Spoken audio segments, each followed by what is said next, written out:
experience of shopping for them even better.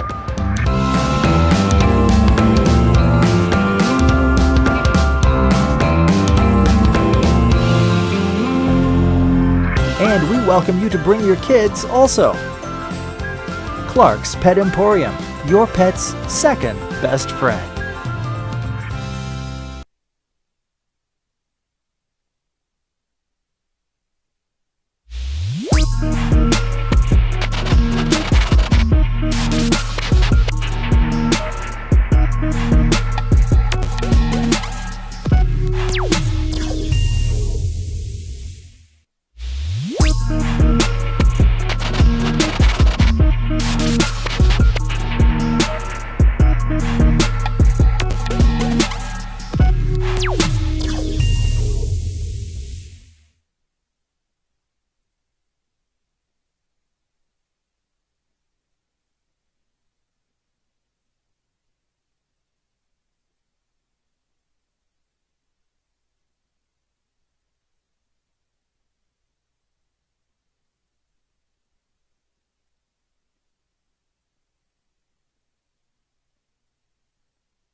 Jeff Symbieta, J.J. Buck, DC is back in for Gato Roberto. Wait, no, he was in for you, but you're back and he's not. What's up, y'all? Merry Monday. What it do? How was the weekend? Good. Yeah? All right. You're all good? I'm hanging in there. One-on-one with a 4-year-old for 4 days straight is that is a full-time job. You realize who the MVP is, and it's Mommy. You know what? Mommy is the MVP. You get it, don't you? Yes, I do. Yeah, you've done it. You do it all the time. That's his job every day, man. Yeah. He knows. That's what you do. He knows every firsthand. Day. Yeah. Am I wrong? I mean, look, there were bigger scores. 70-20 was whatever. But this just feels so big because this was the stage and these were the teams and they're about ready and now is the time and they're not even close, are the Cowboys? It was a test. Jerry Jones talked about it. The Dallas Cowboys understood that this is one of the measuring sticks. If you want to be a team that gets not just to an NFC championship game but can win the NFC, you have to figure out a way to beat the San Francisco 49ers, and Dallas is no match right now. It's like San Francisco's a school bully, and Dallas just looks at him and tries to walk the other way, and they got their lunch money got. And they looked slow. Dak Prescott looked off. He had 2 bad interceptions. It wasn't like great plays. There were 2 bad interceptions in there. One of them, Warner made a good play on the ball, popped it in the air. But that's not what you wanted to see. The 2 things we were focused on coming into this matchup. Can the Cowboys front 7 cause any trouble? Nope. Brock Purdy was efficient, comfortable, and found George Kittle all day. And can Dak Prescott show he can handle this moment? Not at all. I don't know. I don't know what the long-term implications are. And it's 1 week and we sit here every Monday just like you all do, like everybody in the world does, and screams about it. Dak Prescott he's just not. And I was listening to a lot of stuff and people tell me how Dak is going to get paid and he's still a top 10 guy and he's not. He's just not. And well, are they going to pay him or are they going to trade him? Because he's going to get paid somewhere else. Who's going to pay him $60 million, $55 million? He is a good NFL quarterback. He's not that guy. And at 30 years old, I don't know if he is. Like let me ask you straight up. It feels easy, but maybe it isn't. You've got, and I know you like me to put it in way more tighter terms. So I don't care. Pick it. You want it to be the Niners or the Cowboys. Pick your team. One of those two. I don't care. Either team. And you got a quarterback for the next 6 years. You want Brock Purdy or you want Dak Prescott? Right now you have to go Brock Purdy because he's cheaper. Well, but I think he's better. But I think the 49ers make all opposing quarterbacks look like that right now. Okay. All right. And that's fair. The Cardinals don't, with all due respect. And Brock Purdy, who, by the way, is a freaking Brock star right now. He's undefeated. He's never lost. And everybody's gonna tell me it's the system. It's the system. I don't know. Trey Lance didn't look like that in the system. Jimmy Garoppolo didn't look that good in the system. I mean, at some point, are we going to give this guy his credit and just stop saying he's Mike Shanahan's robot? At some point, does he get the credit for... When you win 10 straight That's right. regular season games, and you look on the list, and by the way, Dak Prescott's at 11, the first or second year quarterbacks that won this many straight games. It's a list. You see John Elway. You see other Hall of Fame names on it. It's impressive. And it doesn't matter how much talent is around him, you have to make the plays. And we never felt this way about San Francisco with Jimmy Garoppolo at quarterback. That's right. Look. I'll give you. I'm going to make an argument later that he's a top 10 guy. That he's past Dak Prescott, and he's back. I mean, there's not 10 more guys you want besides Brock Purdy right now. Well, Jeff, it's the system, and he was the last guy drafted in the. I know where he was drafted. I get it, man. And I know where Tom Brady was drafted. I know where Tony Romo was drafted. And I got it. I also know where Akili Smith was drafted and where Trey Lance was drafted and where Ryan Leaf was drafted. And I don't give a freak because I'm watching what's going on. And at some point, it's not just he's Mike Shanahan's robot or Kyle Shanahan's robot because Mike doesn't coach anymore. I don't know. You guys, are you not there yet? Or is he's just a system guy with you guys? I'm all in on Brock Purdy, man. That guy throws a great ball. He has poise in the pocket. He makes the right decisions. He does. He's a stud, man. He really is. He puts the ball where it needs to be. Yes. Poise is such a key thing. Like your guy wrote. Oh, never mind. Yes. Like I'll give you a list later. But I'll go through it. What a weekend. I got winners and losers for you. We got to go through our 3-for-all. Danny Gonzalez is going to be with us coming up at 8 o'clock, the Lobo football coach. Lobo's had a bye this week. Big weekend in the Mountain West. A gigantic game in the Mountain West coming up this weekend. Now, the Mountain West got, did you see on Saturday night, prime time on Fox? Mountain West got Fox. You had Tim Brando and in Laramie, Wyoming on Fox. And they beat Fresno State. Boy, with Boise State struggling, you needed a fan base to step up. And they have. And it is Wyoming Cowboys. And they're going to let you hear it. And rightfully so. You know what? I was up there a week ago, and the place was packed. Granted, it was homecoming, and it was Parents' Day, and it was beautiful. And they got a bunch of their games in Laramie early this year. The place showed out. They showed out again against Fresno State. They beat Fresno State. Now they lose their running back, right? Is he done for the year? Did you see any reports on him? He went down at the. He was already banged up going in. Dude, so I don't know if he aggravated something in the knee or a high ankle, but yeah, Whaley. He's so good. He put his hard hat on and he grinded. Man, let me just tell you, like he was Player of the Year, right? And I don't know if he's going to be able to come back and play. I don't know what again, I don't know where we are with injuries, and I'll find that for you. But I watched him last week. I watched him the week before. Harrison Whaley had 22 carries for 83 yards.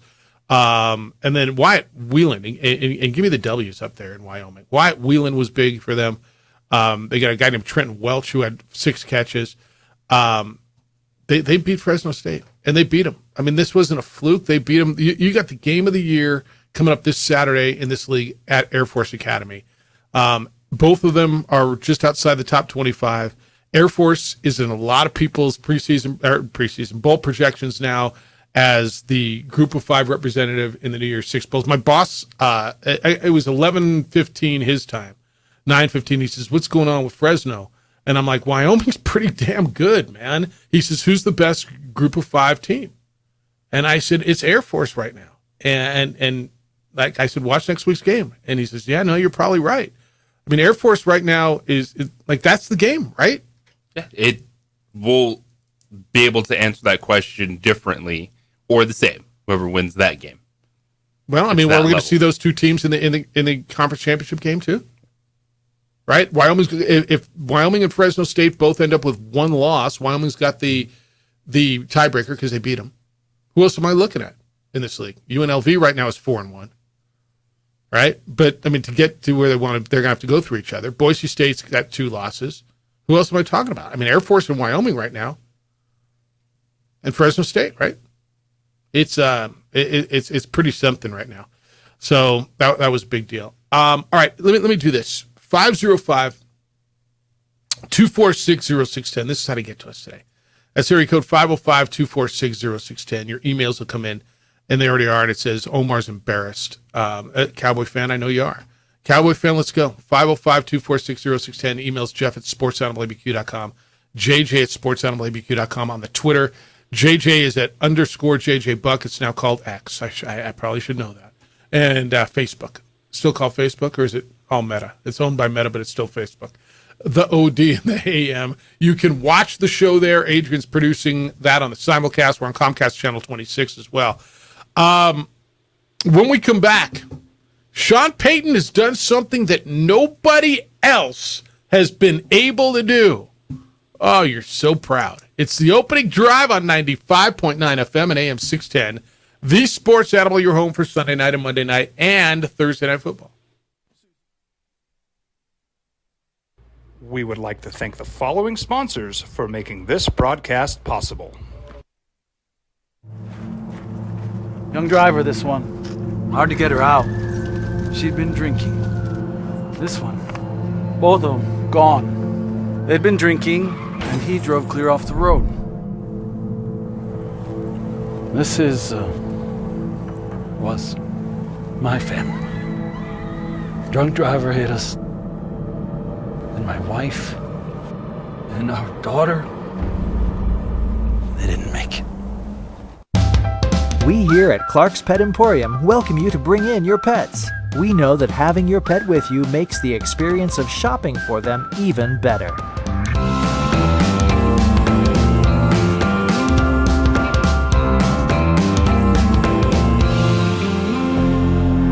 And we welcome you to bring your kids also. Clark's Pet Emporium, your pet's second best friend.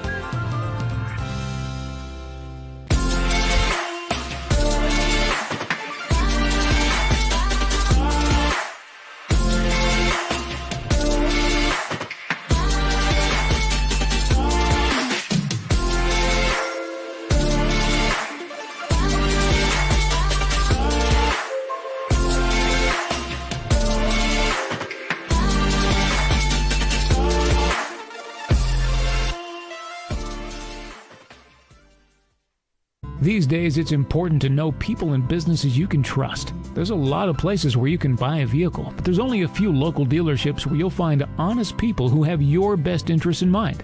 And Fiesta Kia is one of them. We've been helping our neighbors save money and drive dependable cars for years, and we'd love to help you. With new Kias arriving daily, you'll love our selection and the peace of mind you'll get driving a Kia from Fiesta. So stop by and see us today at Fiesta Kia on Lomas, or just start driving now at fiestakia.com.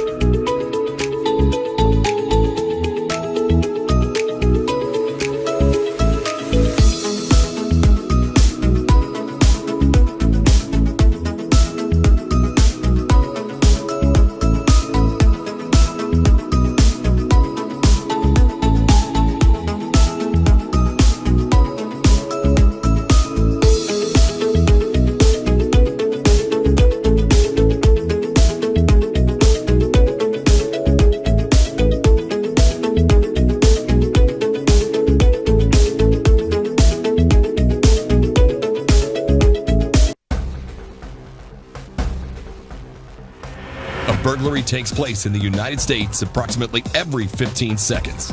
International Protective Service is your answer for commercial and residential security in all of Albuquerque. IPS will work with your monitoring company for fast, reliable response times. You can rest easy knowing you, your family, or your company is watched over by International Protective Service. Call International Protective Service today.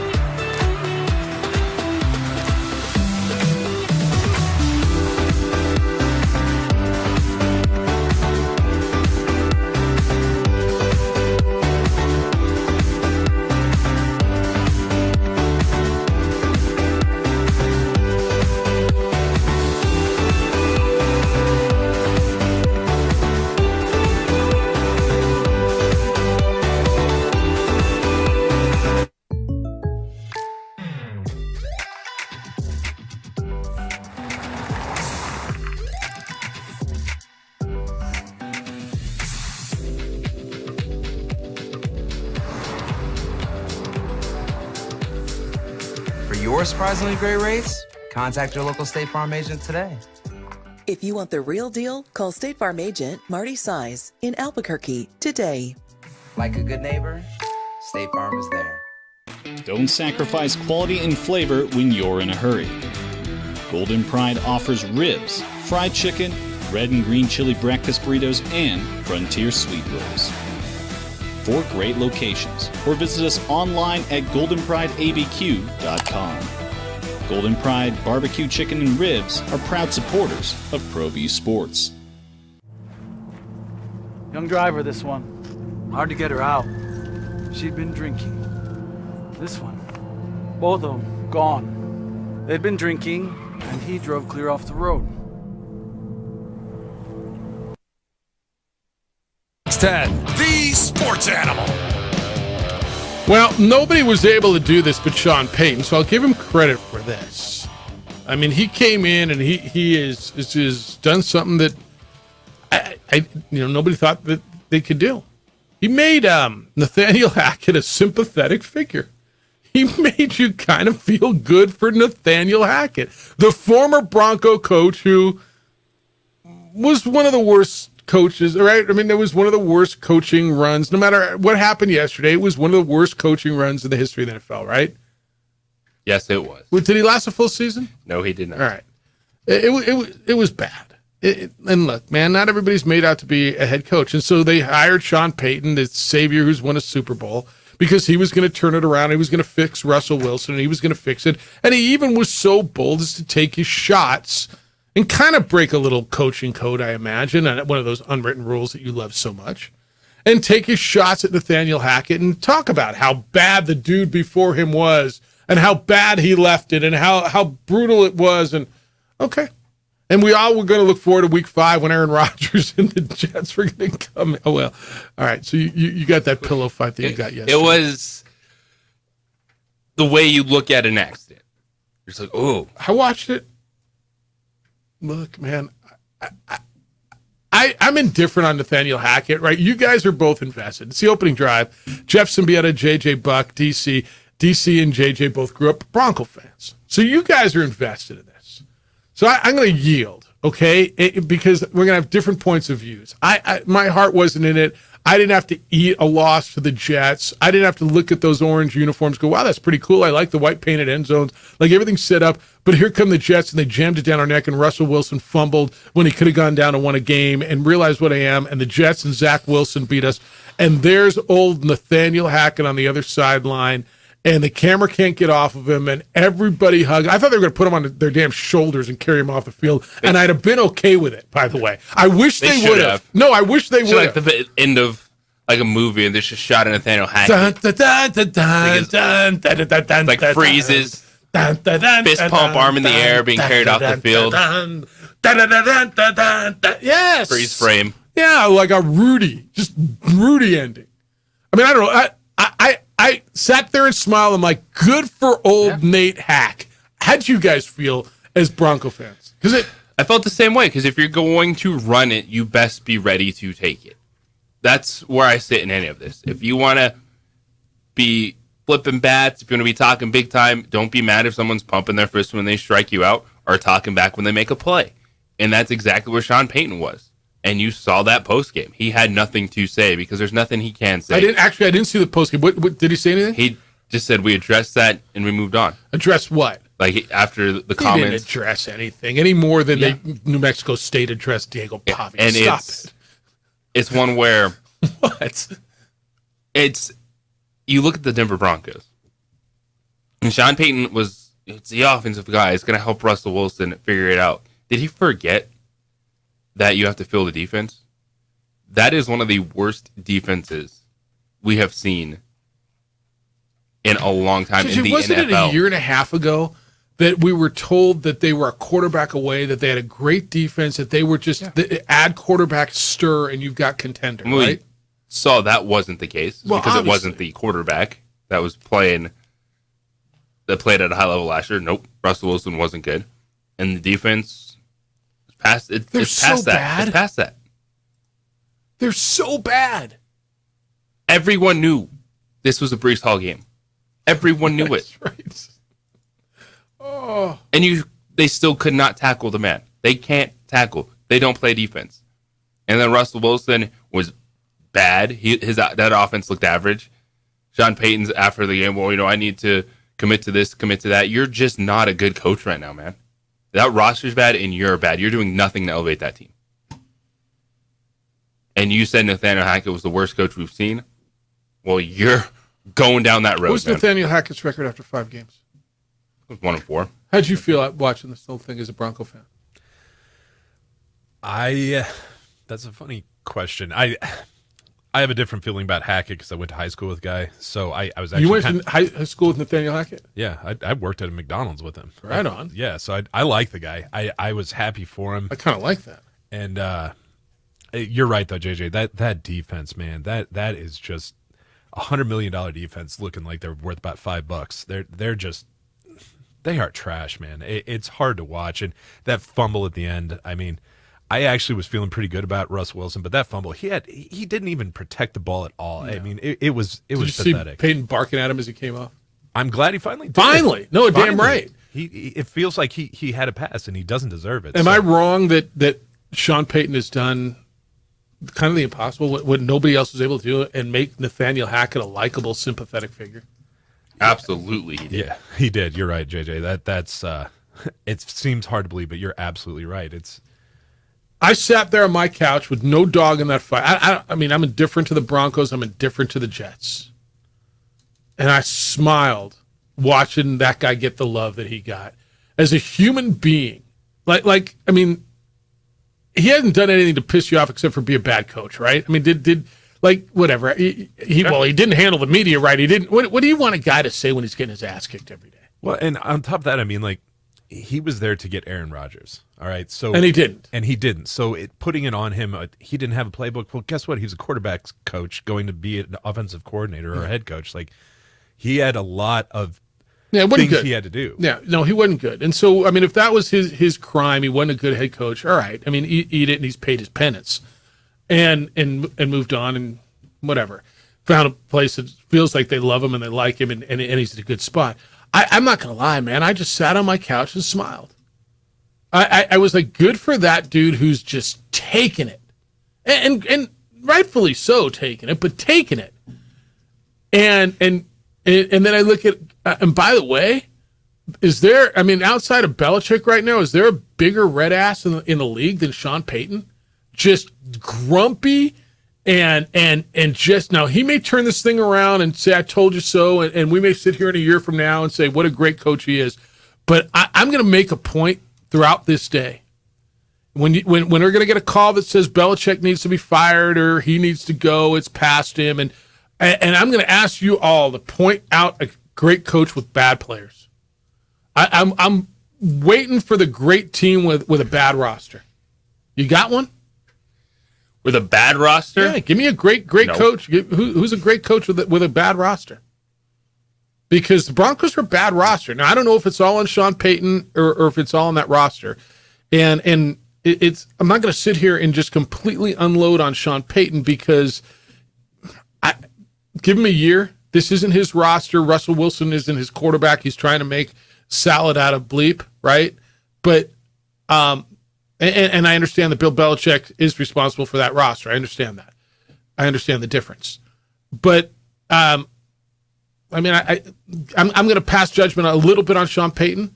But man, when you talk it, you better be able to back it up, and you don't have the guns to back it up. And you are taking it. Now, does he turn this thing around in the offseason? Do you guys go find, you're going to draft? I mean, you're going to be in the Caleb Williams sweepstakes now.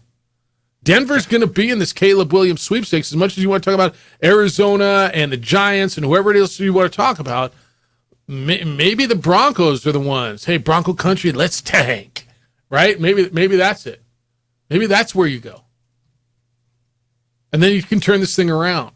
But I don't know. Give me a good coach with a bad roster.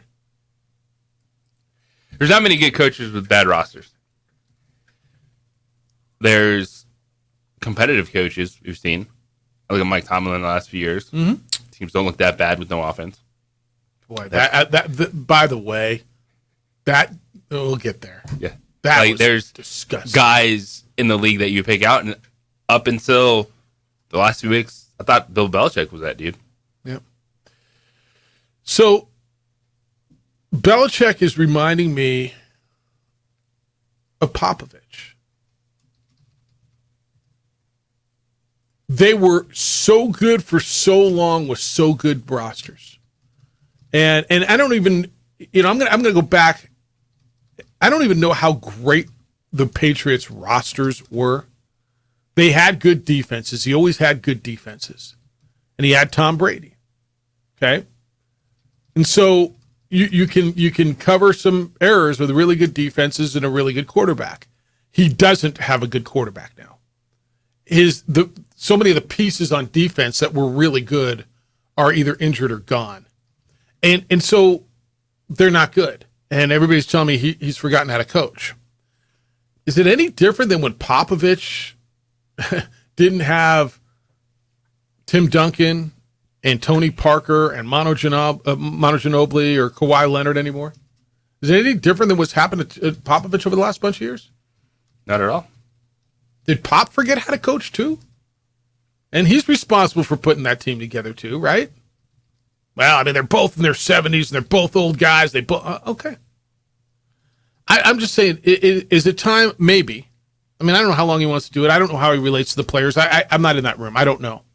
All I know is I'm watching rosters and I don't know, man. Who's winning with that team? Who's winning with the Patriots roster, Mac Jones, right now? Is Mike Tomlin? Is Mike Shanahan? Kyle Shanahan? Any Shanahan? Serious Shanahan? Cyril Shanahan?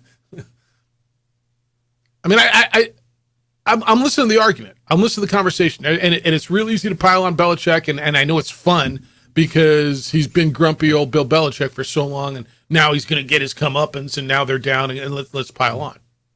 Where you see the deficiencies in that team. Mm-hmm. And it's what you said. They're hurt defensively, some of their top players, and not competitive. But Mac Jones is bad. Is not good. And Mac Jones needs to be a guy that he's not necessarily going to elevate an offense. Like there's that tier of quarterbacks where you're going to like get by, just be good for us. And he's been bad. Plus, they don't have any playmakers. They can't run the football, and you get shut out at home. Embarrassed by a team who wasn't scoring any points. I mean, you got shut out by a team who just flat out wasn't scoring points. They came into your place and slugged you in the cheek, and you got nothing to come back with. All right, when we come back, you got paid. Dare I say it? DC, you and I think agree. JJ and I don't. Maybe he's not one of those top quarterbacks. Maybe he's not great. He's getting paid like he is. Everybody tells you he is. I'm not sure he's great. That quarterback's next. On the opening drive on what are we? 95.9 FM and AM 610. The Sports Animal, your home for Sunday night and Monday night and Thursday night football. Brought to you by the Albuquerque Journal. We would like to thank the following sponsors for making this broadcast possible. Rosendo Najar here, president of Carpenters Local 1319. Juan Junior Gonzalez, warden of Local 1319. Some people have a misconception about what a carpenter does. The carpentry trade entails more than just woodworking or building houses. We are responsible for 85% of a construction job site. Everything from the superintendent on down. We have a great apprenticeship program. Information can be found on our website.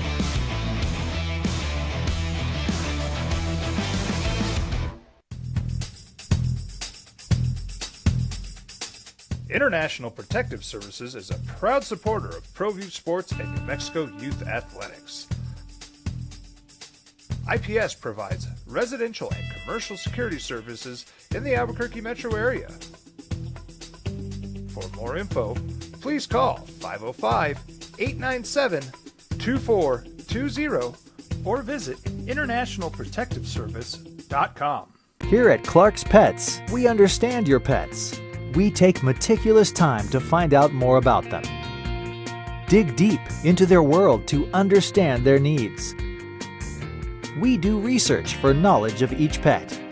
So you can trust Clark's Pets to provide you the best products and service for your pets, because we work hard to understand all of their needs.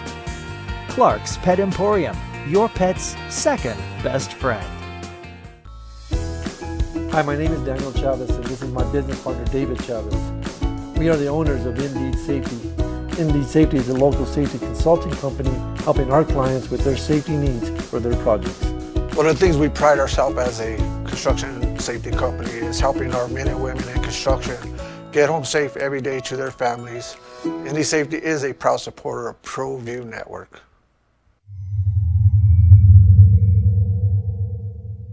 Hi, I'm Steve Stucker here for Dr. Robert Melendez and the Juliet Eye Institute.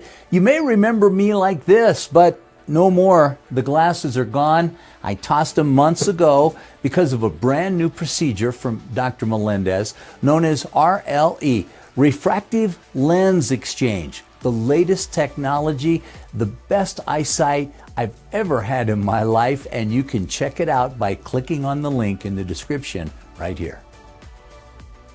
Don't sacrifice quality and flavor when you're in a hurry. Golden Pride offers ribs, fried chicken, red and green chili breakfast burritos, and Frontier sweet rolls. 4 great locations, or visit us online at goldenprideabq.com. Golden Pride Barbecue Chicken and Ribs are proud supporters of ProView Sports.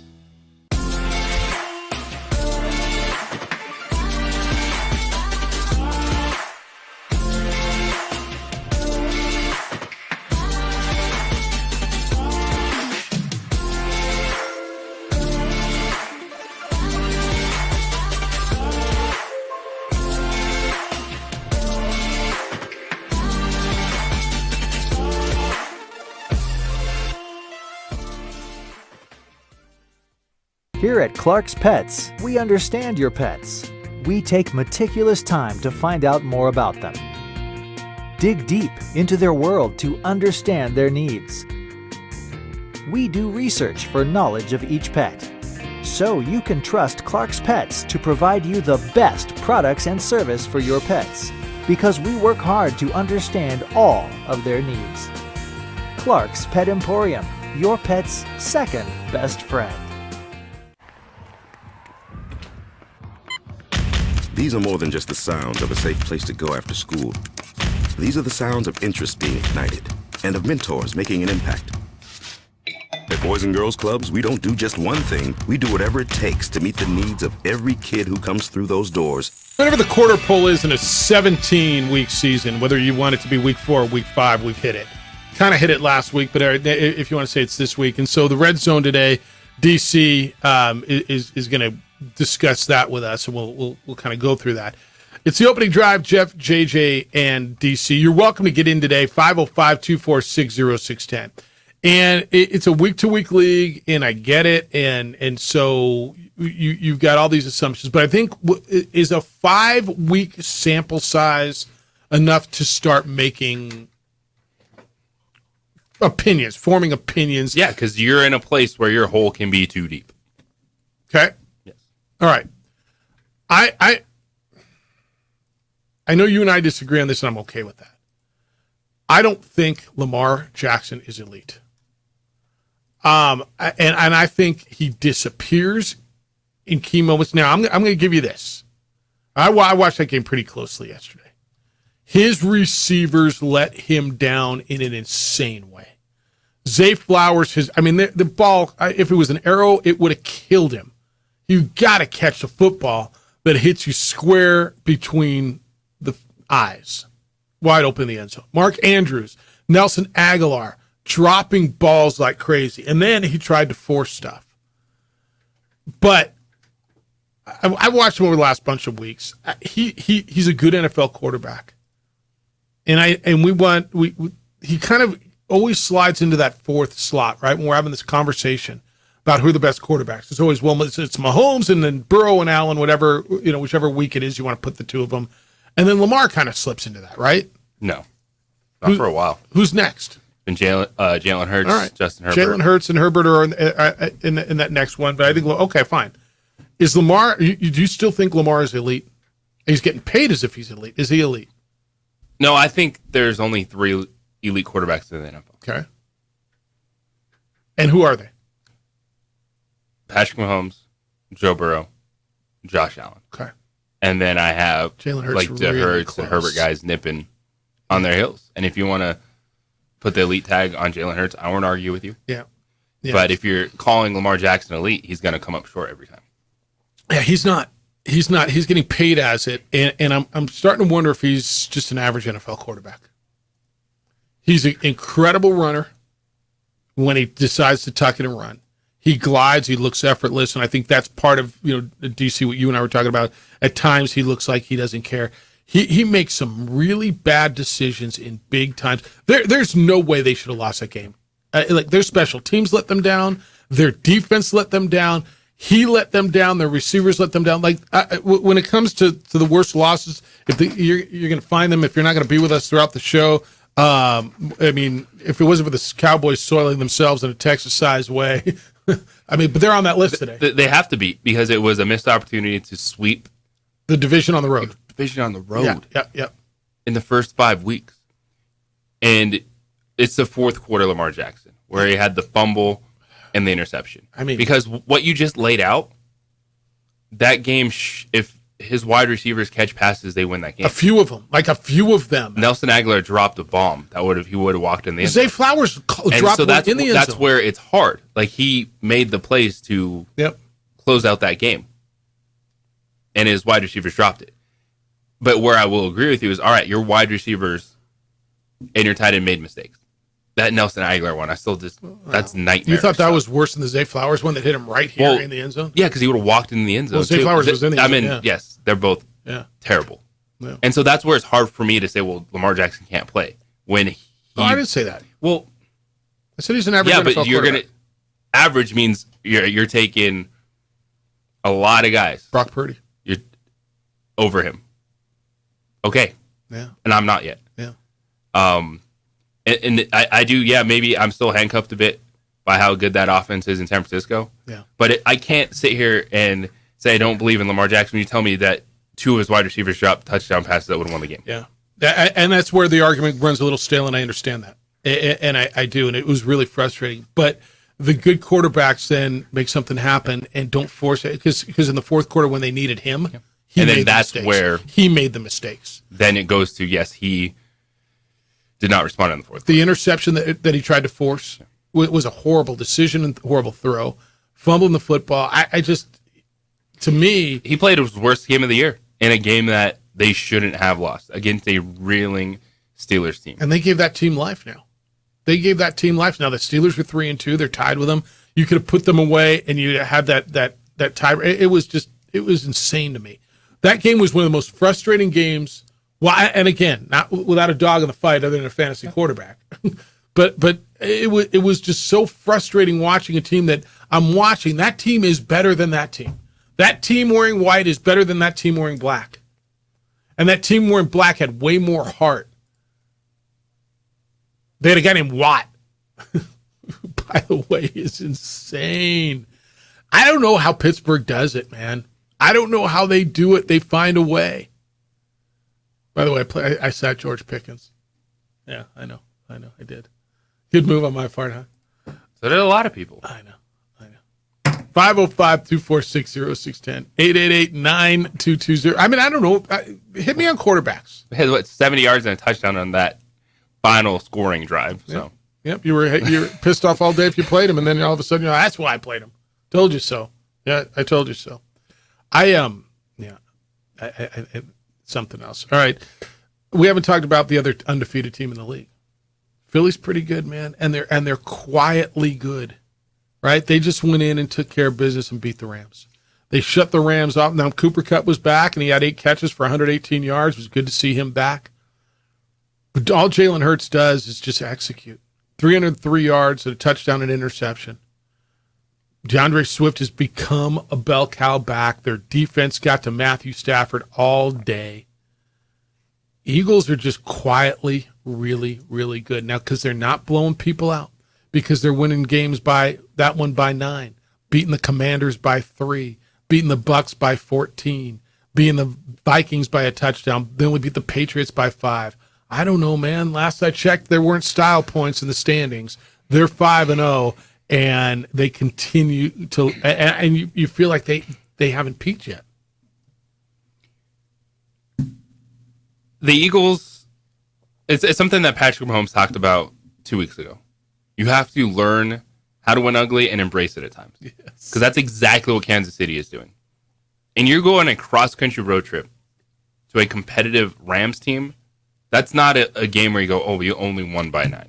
That's not the way the NFL works. That was a really good win because it was a Jalen Hurts game. You mentioned DeAndre Swift, he only had 70 yards rushing. But Jalen Hurts had 72, plus 303 yards passing. That is an incredible game, and that's what they can do. And the front seven is still a wrecking crew. So when they have a lead late and you're forced to pass, and you have an average offensive line, which feels like 80% of the NFL does at this moment in time, Matthew Stafford had zero time to try to get back in that game. Yeah. You kept thinking, all right, the Rams are getting the ball back. Rams are getting the ball back. Rams are getting the ball back. And, yeah, they got the ball back, and they couldn't do anything with it. And I credit that to Philly's defense. I think we get Philly and the 49ers on December 3rd, an afternoon Fox game that'll most likely get flexed into Sunday night, right? I mean, I'm figuring back then. That's what we're all looking forward to now. And because those are clearly, and we're not having a conversation. You have a conversation about who the third best team in the NFC is, and it's the Lions. Those are clearly the two best teams in the NFC. They're really, really, really good. All right, 505-246-0610. You're starting to ring them. Come on in, and I want to talk to you about the NFL weekend that was. When we come back, college football. What a weekend this was, too. It was the worst. Boy, saying the worst. I've seen so many bad clock managements at the end of halves, like the Jets at the end of the first half yesterday. But this was the worst clock management at the end of a game.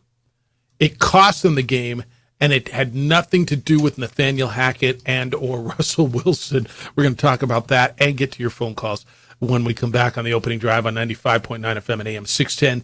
The Sports Animal, your home for Sunday night and Monday night and Thursday night football. Hey, now is not the time to take your home or business security for granted. Call International Protective Service, IPS. I did years ago. They protect my home. They can protect your home or business. Not only does IPS provide standing guards and armed patrol, they also install alarms, cameras to record criminal activity, and smart technology to control access to your facility. So at IPS, they'll monitor your systems. And when they see something suspicious, they will send someone out to your home or out to your business and check it out. They'll be there within 5 to 7 minutes. It's a winning combination to prevent you from being victimized. This is private security that is affordable, and private security will save you money. It'll protect what you have worked so hard to build both at home and at your business. Call IPS at 505-897-2420, 505-897-2420, or you can visit them online at ipsglobal.com, passionate about your security. This report is sponsored by Discover. If you like using...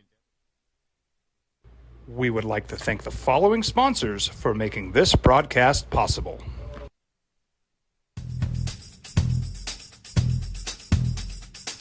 International Protective Services is a proud supporter of ProView Sports and New Mexico Youth Athletics. IPS provides residential and commercial security services in the Albuquerque metro area. For more info, please call 505-897-2420 or visit internationalprotectiveservice.com. Rosendo Najar here, president of Carpenters Local 1319. Juan Junior Gonzalez, warden of Local 1319. Some people have a misconception about what a carpenter does. The carpentry trade entails more than just woodworking or building houses. We are responsible for 85% of a construction job site. Everything from the superintendent on down. We have a great apprenticeship program. Information can be found on our website.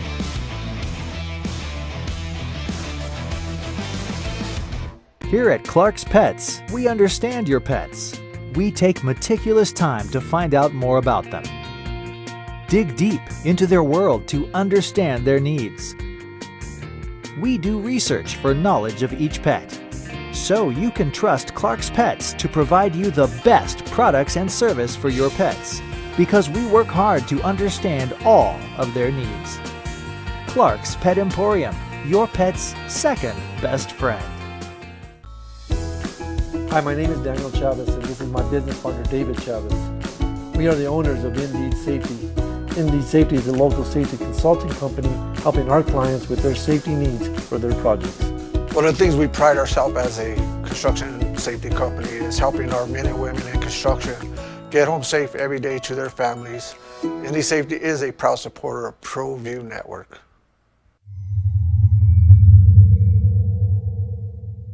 Hi, I'm Steve Stunker here for Dr. Robert Melendez and the Juliet Eye Institute.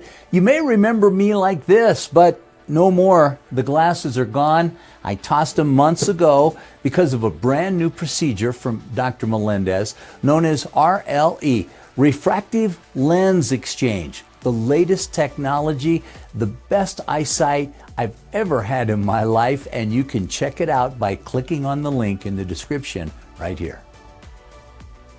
Don't sacrifice quality and flavor when you're in a hurry. Golden Pride offers ribs, fried chicken, red and green chili breakfast burritos, and Frontier sweet rolls. 4 great locations, or visit us online at goldenprideabq.com. Golden Pride Barbecue Chicken and Ribs are proud supporters of ProView Sports.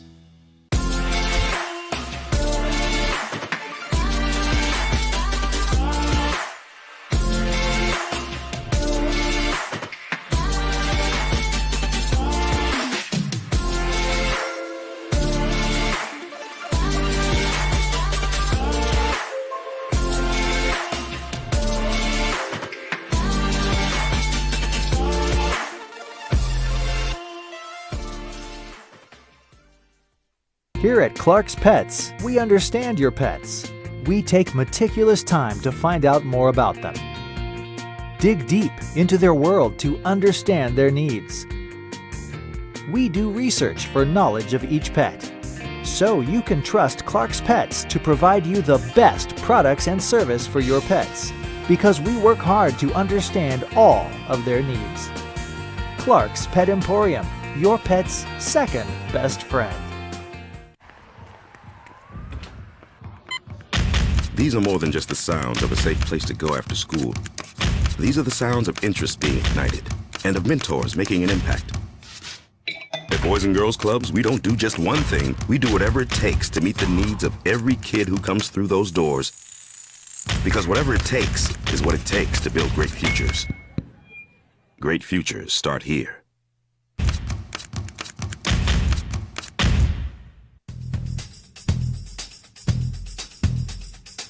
International Protective Services is a proud supporter of ProView Sports and New Mexico Youth Athletics. IPS provides residential and commercial security services in the Albuquerque metro area.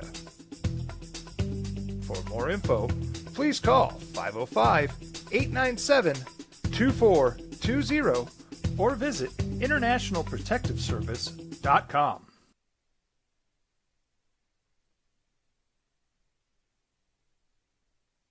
We would like to thank the following sponsors for making this broadcast possible. Young driver, this one. Hard to get her out.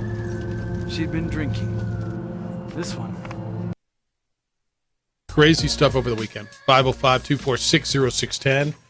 Manuel, good morning. You're on the Sports Animal. How you doing this morning?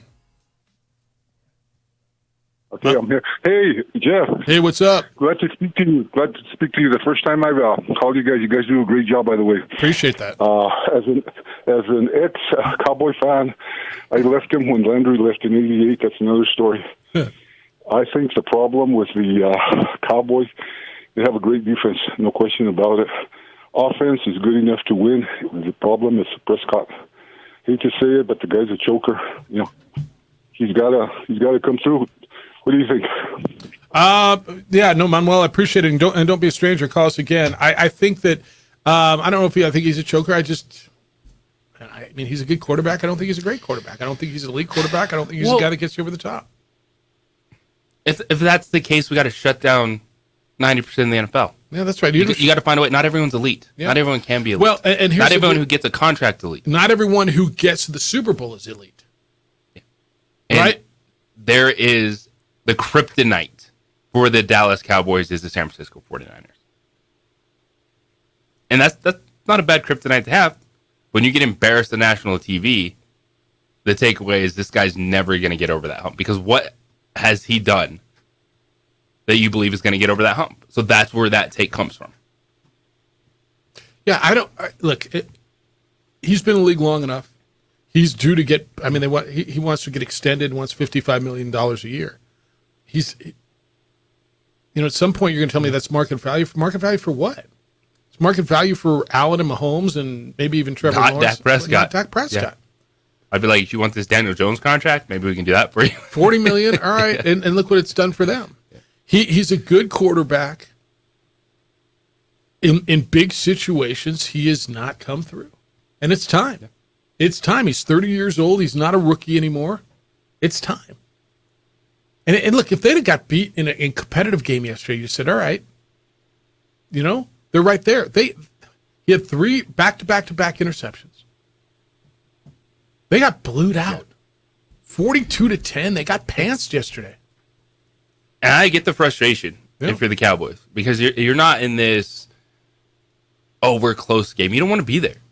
Everyone thought this was going to be Dallas showing that they are contenders in the NFC. Yeah. It's far from that. Because when you look at Dak Prescott's postseason and the losses, in his first ever playoff game, he loses by 3 to Green Bay. The next year, they lose by 8 to the Rams. He has the 1-possession loss to San Francisco in 21, a 1-possession loss to San Francisco in 22. It's close. Close, but yet so far. Yeah, and that is the feeling with the Dallas Cowboys. All right, I got a text on the text line 505-246-0610 from Chris. It says, Lamar average? Okay, but where's Brock Purdy? Not a Niners fan, but he made some incredible throws. And Dak? Thought he was average before. Where does he fall now? Definitely not on the same level as Lamar or Purdy. It's from Chris. We're gonna have this conversation later. To me, Brock Purdy's a top 10 quarterback and maybe higher. Chris, I'm agreeing with you. Lamar's good. Lamar's probably top 10. I just don't know that I think he's elite. Dak, I think is average. And I'm just going to tell you, at some point at 9-0 and looking the way that guy does and undefeated and never lost and in total control and seems like he's growing every week. Yeah, I am. I'm ready. And you know that the Niners are, as a Ram, I grew up around, it's hard for me to eat it, man. I mean, I'm not biased towards the Niners in any way. And probably the opposite of that. But I watch that guy. I mean, you tell me who else you want. And if you're going to tell me it's a system quarterback, fine. Who else has looked better in that system? What was Kyle Shanahan before that? With Matt Ryan? Yeah. Well, I think it's with Lamar Jackson, there's a couple notches you have to take away for his fourth quarter performance. A word you keep using a lot is elite. Yeah. And I do think that it's a filler word in sports for a lot of people. When there's a good player, I agree. They'll say, that's an elite performance. No, but we've heard him classified thusly. He's not an elite quarterback. Yep. Which is fine. Yep. Like to take him out of that category because there should only be 3 to 4 of those at one time. All right. I want to hit this because I teased it going in and we're going to go to college football. The worst clock management I've seen. I mean, I don't know. Since 2018 when he did this last time. Miami, the University of Miami, came all the way back. Their quarterback threw 3 interceptions. They were losing to Georgia Tech. They got the ball back. They're going to win. Take a knee, you win the game. Instead of taking a knee, Mario Cristobal had his quarterback hand the ball off. They fumbled with 26 seconds left. Georgia Tech had no timeouts. Game was over. They were up by 5. 5? Is that the number? Georgia Tech goes deep, throws a bomb, gets behind the defense, boom, you lose.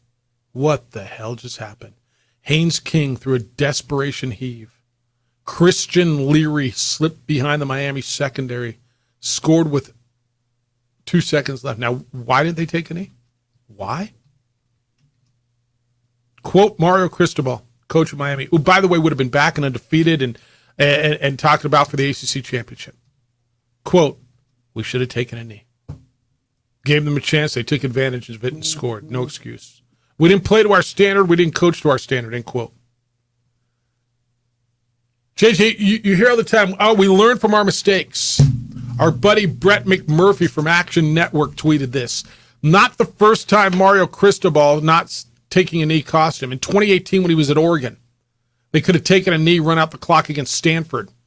Did the same thing. Fumbled with 51 seconds left. Stanford gets a timed field goal and wins in overtime 38-31. Look, it's so easy to coach when you're sitting on your couch with a beer in your hand. I get it. We're all really, really smart. But come on. That one? I think of Mike Leach in the New Mexico Bowl when Colorado State came back, right? 2:06 to go. They could have taken a knee and run it out. Colorado State didn't have any timeouts. The best innings we've ever had. They fumbled twice. Once was reviewed. Once it was all Shaquille Barrett. Ripped the ball out. Colorado State scored. Tied it. Washington State fumbled the kickoff. Colorado State kicked a field goal at the gun and won it. This one was unbelievable. All right, when we come back, Lobo football home this week against San Jose State, who gave Boise State all they wanted this weekend. Danny Gonzalez, the Lobo football coach, coming off a bye week, is going to be with us. Look forward to seeing how the bye week went and excited to hear about what's coming up against San Jose State. It's a big game for both teams. It's the opening drive on 95.9 FM and AM 610. The Sports Animal, your home for Sunday night and Monday night and Thursday night football.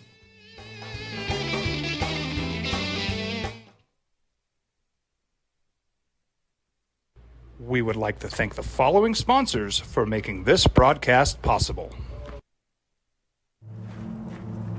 Young driver, this one. Hard to get her out. She'd been drinking. This one. Both of them gone. They'd been drinking, and he drove clear off the road. This was my family. Drunk driver hit us. And my wife and our daughter, they didn't make it. We here at Clark's Pet Emporium welcome you to bring in your pets. We know that having your pet with you makes the experience of shopping for them even better.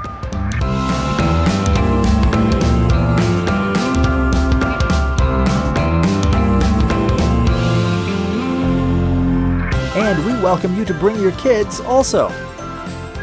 Clark's Pet Emporium, your pet's second best friend.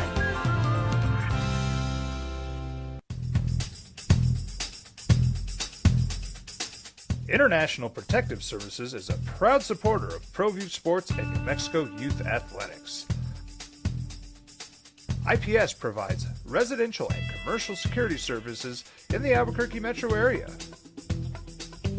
For more info, please call 505-897-2420 or visit internationalprotectiveservice.com.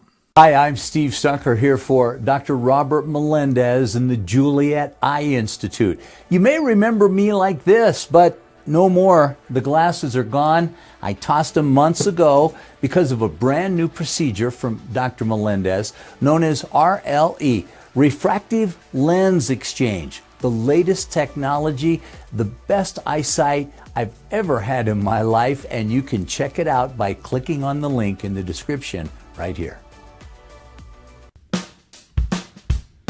Well, I'm going to the frontier, walk up to the cashier, order up a root beer and a number one. Cover it with green stuff, one scoop is not enough. Find a booth is real tough, backed by the Duke. Meet my family, meet my friends in the quirkiest restaurant I have ever been. All of Albuquerque's favorite spot, it's the Frontier Restaurant. The Frontier Restaurant is a proud supporter of ProView Networks. These are more than just the sounds of a safe place to go after school. These are the sounds of interest being ignited and of mentors making an impact. At Boys and Girls Clubs, we don't do just one thing. We do whatever it takes to meet the needs of every kid who comes through those doors. 8 years running. It's the OD and the AM. with 3-time New Mexico Sportscaster of the Year, Jeff Symbieta, and JJ Buck.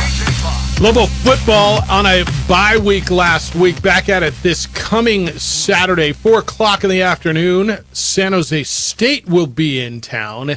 Interesting weekend in the Mountain West Conference. San Jose State gave Boise State all they wanted. It looked like they were going to win that game. And then Boise State came back with a big second-half rally and beat San Jose State 35-27. The big one in the league over the weekend, Fresno State went to Laramie. You found out how good Wyoming is, 25-19. The Cowboys won, setting up a showdown at the top of the conference, Air Force and Wyoming this coming weekend. I will have the call with George Carter on the Mountain West Network of the Lobo football game on the television side on Saturday. Of course, you'll hear the game over on News Radio KKOB. It's a 4 o'clock kickoff, and we'll see you at University Stadium. Conversation with Danny Gonzalez, sponsored by the law offices of Rudy Chavez. Where do you turn when you need legal help? Rudy's experienced and really cares. Call Rudy at 505-242-5500 today. Make your legal problems go away. He is the head football coach at the University of New Mexico. Joins us on the opening drive on the Sports Animal, Danny Gonzalez. Good morning. Danny, how you living? Living great. How are you guys doing? Thanks for having me on. No, appreciate you spending time. How was the bye week? You get what you wanted out of it? We did. I thought the energy in the practice was great. The guys were pretty nicked and bumped up and bruised, which is typical and probable this time of the season, which I'm good, and got some of those guys that are really banged up, healed up. And so we practiced yesterday, last night for a little bit to get a head start on, we started on San Jose State last week, but to get an extra practice. They have an off day today, so you'll probably see a bunch of them at the Balloon Fiesta. They were excited about that, and then we start back tomorrow. Did I know another big part of bye weeks is going out recruiting, get the coaches out on the road and get them working on the next class. How did that go? How's the reception been as you guys and your coaching staff is out on the road and talking to future Lobos? Great. We practiced early on Thursday morning at 7 a.m. so that the coaches could get out on the road and catch some 9 o'clock flights because there's a bunch of games all over the country starting on Thursday. So we were Florida, Mississippi, Iowa, Pennsylvania, California. I mean, you name it, we were all over the country. With the transfer portal, there's a bunch of guys that we don't even know who we're going to be recruiting yet, but we have a great list of both junior college and high school mid-year kids that we're starting to evaluate to figure out who's going to be here in December and January. You know, Danny, when you have the bye week, you take a step back, probably doing some self-reflection, you're looking around, and then you see things pop up. And as a coach, are you ever able to cover as much as you want, and whether it's end-of-game scenarios when you should just be taking a knee or other things like that? Is there like a notepad that you just see something and say, all right, I'm just going to jot this down, and we'll cover that next week? Well, I mean, you do a lot of self-scout during the bye week just to see what tendencies you're showing other people. There's a lot of opportunities to practice in-game situations like those. I mean, obviously, what you're referring to, he made a big mistake. It cost him a football game. There's different philosophies on how you want to end football games. I mean, we practice doing a knee and doing the victory formation every week to get those guys used to it. But, I mean, I'm not speaking for him. He made the decision he made, but we practice those things all the time. You know, it's so easy to watch a game sitting on your couch and saying how to coach, and you've done that, and then you've been the head coach. The difference, just perspective, being in the moment. I mean, it's your job. You're supposed to be in control, and I know I get it. But it's got to be a whole lot different when you're pulling the trigger, throwing the red challenge flag, or saying take a knee, or figuring it all out. Where are you getting all the information from? Because it's coming at you rapid fire at that point. I mean, it is. You have to be aware of every situation of every game. I mean, obviously, there's all kinds of analytic books, and there's cards that tell you how much time you can burn off the clock if they have one timeout, if they have two timeouts. I mean, you can calculate it. You can calculate it to where, I mean, in our game against Wyoming, I mean, it was a one-score game with just over a minute to go, and Coach Bowl decided to kick the field goal to give them a 9-point lead. And after the game, I mean, I asked Coach Bowl, I said, why would you kick that field goal after what happened with you guys last week where you blocked the field goal to beat App State? And his response to me was, Coach, we had not slowed you down in the fourth quarter. I was worried if we gave you the ball back, you're going to go score. So we took a chance to end the game, and they did. They made the field goal. So, I mean, there's all different situations and scenarios that play out in every game, how you're playing on defense, how you're playing on offense. In that situation, obviously, the card tells you take a knee and go home with the victory. Yeah, and he also feels he's got one of the best field goal kickers in the country. Hadn't missed until he hit the upright the other day, and it paid off for him. Danny Gonzalez is with us. The Lobo football coach at San Jose State comes in. All right, you watched San Jose State, I'm going to guess, on Saturday night. I don't know if you watched both those games go back and forth. But San Jose State looked terrific. Chevin Cordero, Kyrie Robinson ran the ball really well. Offensively, they looked terrific in the first half. Oh, they moved it up and down. You know, the biggest thing, though, like in every game, they created 2 turnovers that gave them short fields, and then they were able to cash in. I mean, the points off turnovers in the first half was huge. Now, Boise shows you that they have a great attitude. They didn't quit playing. They just kept driving and pounded out.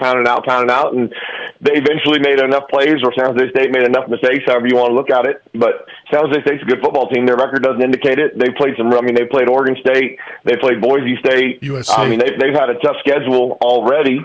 And they're a good football team coming in here, and we're excited to have the opportunity. Now, we have a few guys that are rested up that'll be more healthy than they've been, but we got a good football team coming in that we're excited to play. All right, where are you health-wise? Who do you get back this week? I believe everybody will be back this week. Luke Weissong practiced last week. He'll be back. Dylan's fine. Tavia and Alec are fine. So, that rest for those guys was really big. So I'm excited about the football team that we'll field on Saturday afternoon. Danny, when you talk about creating turnovers and how big that can be in a game, in your defense, the young players that are growing up that need to step up, are you close? Are there some plays you're just missing? How do you get 1, 2 of those interceptions to start going your way? They just got to go take the ball and make a play. We did a lot of stuff. You can do drills over and over and over. Sometimes it's players that make plays. There's some stuff that we can do coverage-wise to give them a little bit of chance, try and confuse the quarterback a little bit. Being aggressive and violent and having the ball when you get the ball knocked on the ground. We've caused 5 fumbles this year, and we've only recovered 3 of them. There's 2 more out there that we need to be flying around faster to the ball so that we can scoop that thing up. Just like the Cowboy 49er game, I thought that thing turned on that very first turnover, the fumble that Fred Warner caused. What a great job he did running to the football.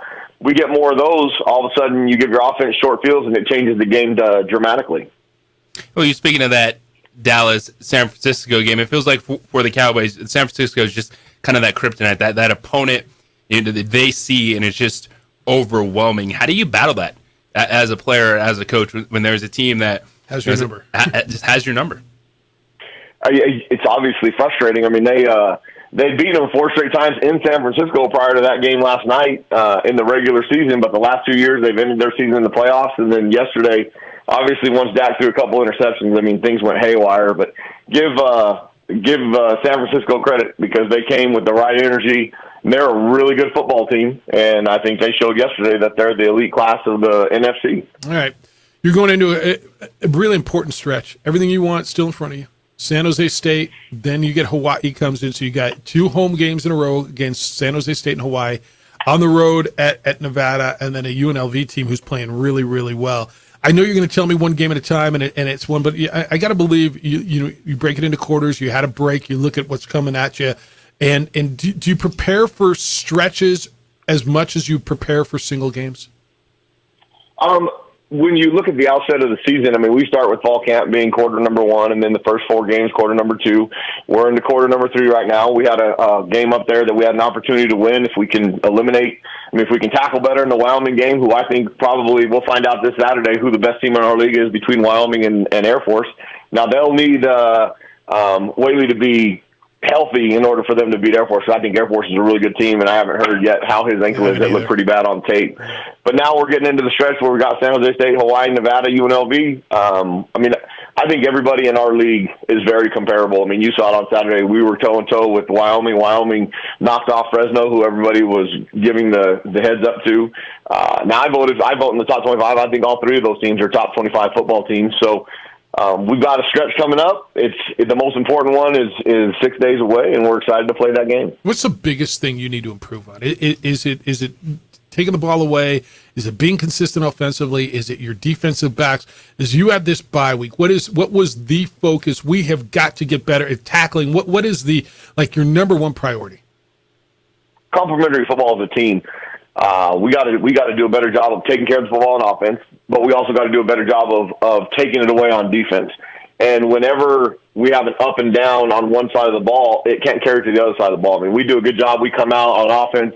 We take the ball down. We've scored on the first drive, and then we go out and get a stop. And then on the second drive on offense, we stall. We don't do something to build a bigger lead.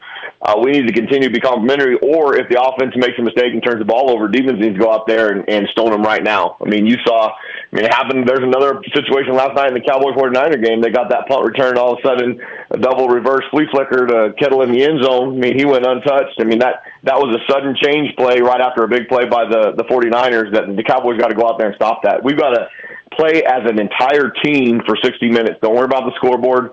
Just keep throwing haymakers and punches, and then let the dust settle and see what happens at the end. Do you think go ahead. No, I was going to ask you, do you think the tackling issue in Wyoming was a one-game thing?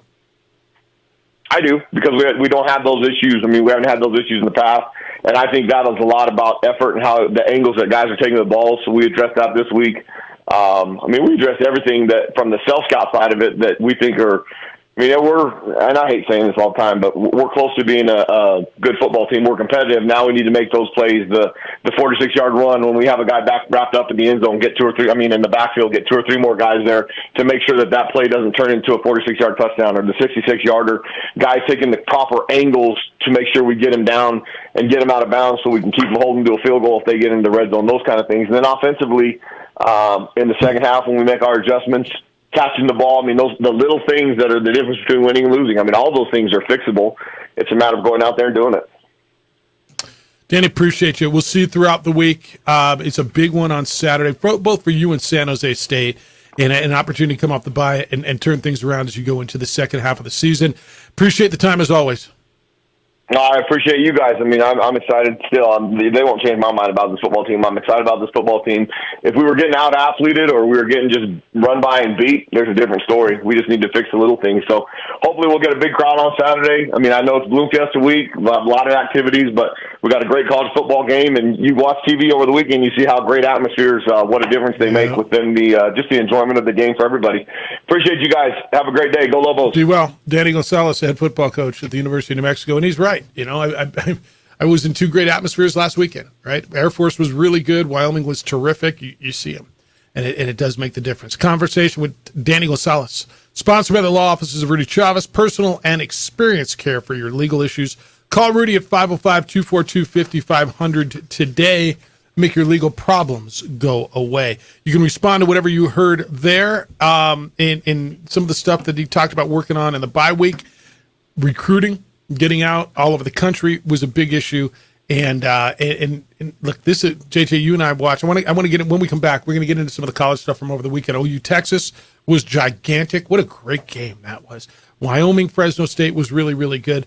We'll hit some of the top notes in college football and what it means at the top, and how one of the top 10 teams wins again and drops again in the polls. It's the opening drive on 95.9 FM and AM 610, the Sports Animal, your home for Sunday night and Monday night and Thursday night football. We would like to thank the following sponsors for making this broadcast possible.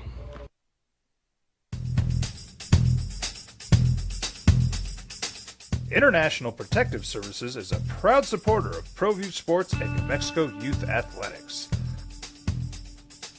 IPS provides residential and commercial security services in the Albuquerque metro area.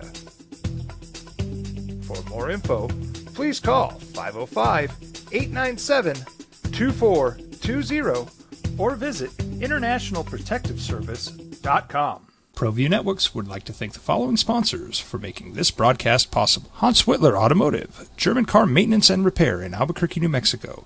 Call 505-294-7684 or visit HansWhitlerAuto.com. Hi, I'm Steve Stucker here for Dr. Robert Melendez and the Juliet Eye Institute.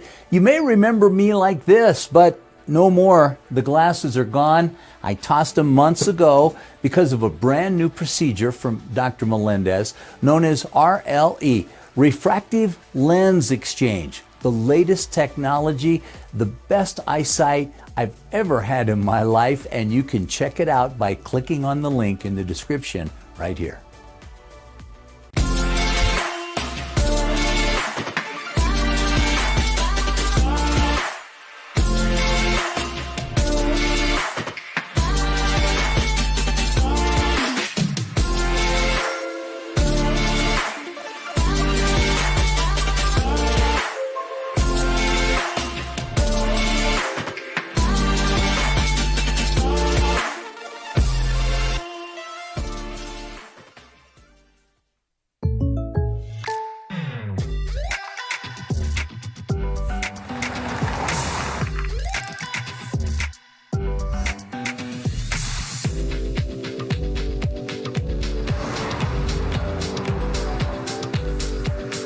your surprisingly great rates, contact your local State Farm agent today.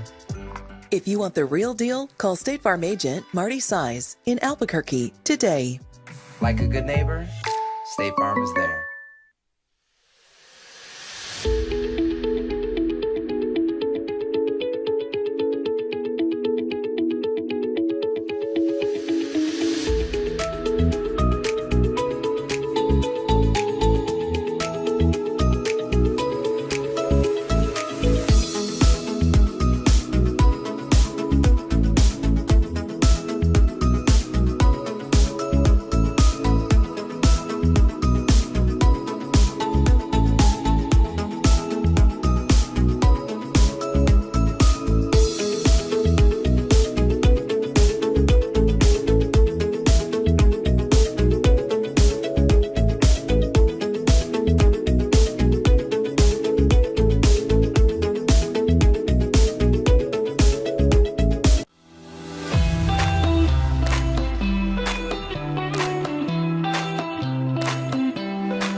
ProView Networks would like to thank the following sponsors for making this broadcast possible. Hans Whitler Automotive, German car maintenance and repair in Albuquerque, New Mexico. Call 505-294-7684 or visit hanswhitlerauto.com. Here at Clark's Pets, we understand your pets. We take meticulous time to find out more about them. Dig deep into their world to understand their needs. We do research for knowledge of each pet, so you can trust Clark's Pets to provide you the best products and service for your pets, because we work hard to understand all of their needs. Clark's Pet Emporium, your pet's second best friend. Young driver, this one. Hard to get her out. She'd been drinking. This one. Both of them gone. They'd been drinking, and he drove clear off the road. This was my family. Drunk driver hit us. And my wife and our daughter, they didn't make it. I was born in New Mexico. I grew up on these streets. I got in trouble here, and I fought my way back in boot camp. I love New Mexico, especially the people. Now I'm using my training, tenacity, and energy to fight for you. I'm Adam Oki, lawyer, fighter, and New Mexican. I was a local athlete here in New Mexico, so I'm proud to support your local athletes.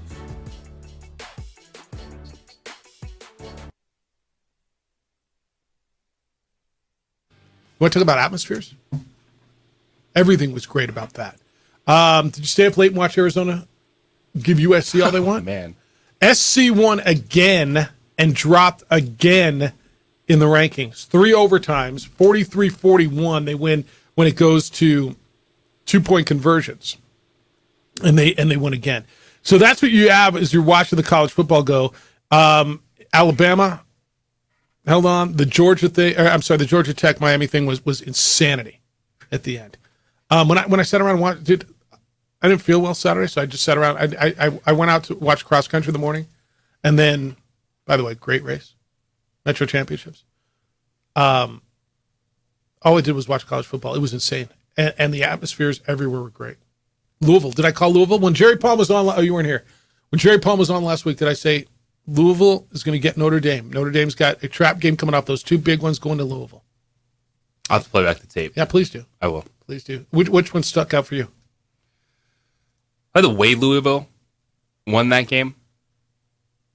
How handily? Yep. Against a Notre Dame team that's playing good football, and they lose heartbreaker at the end to Ohio State. But then Louisville comes in and gets them, and there's the moments. That's the human element to this game of football. It's why you look, and you shouldn't be shocked at what happened in London.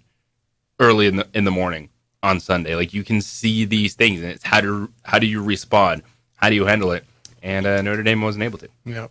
All right. Not only, we got so many good things going on in town. It's Balloon Fiesta now, as you well know. Just look up in the sky. And if you weren't out there, one of the cool events that happens in our town every single Halloween-ish time is the Day of the Tread. It's a Halloween-themed bicycling event for cyclists of all ages and skills. So, like, if you just ride your bike or if you're a cyclist, whatever. You don't have to call yourself. You don't even have to have those really cool stretchy bike pants. I don't even think.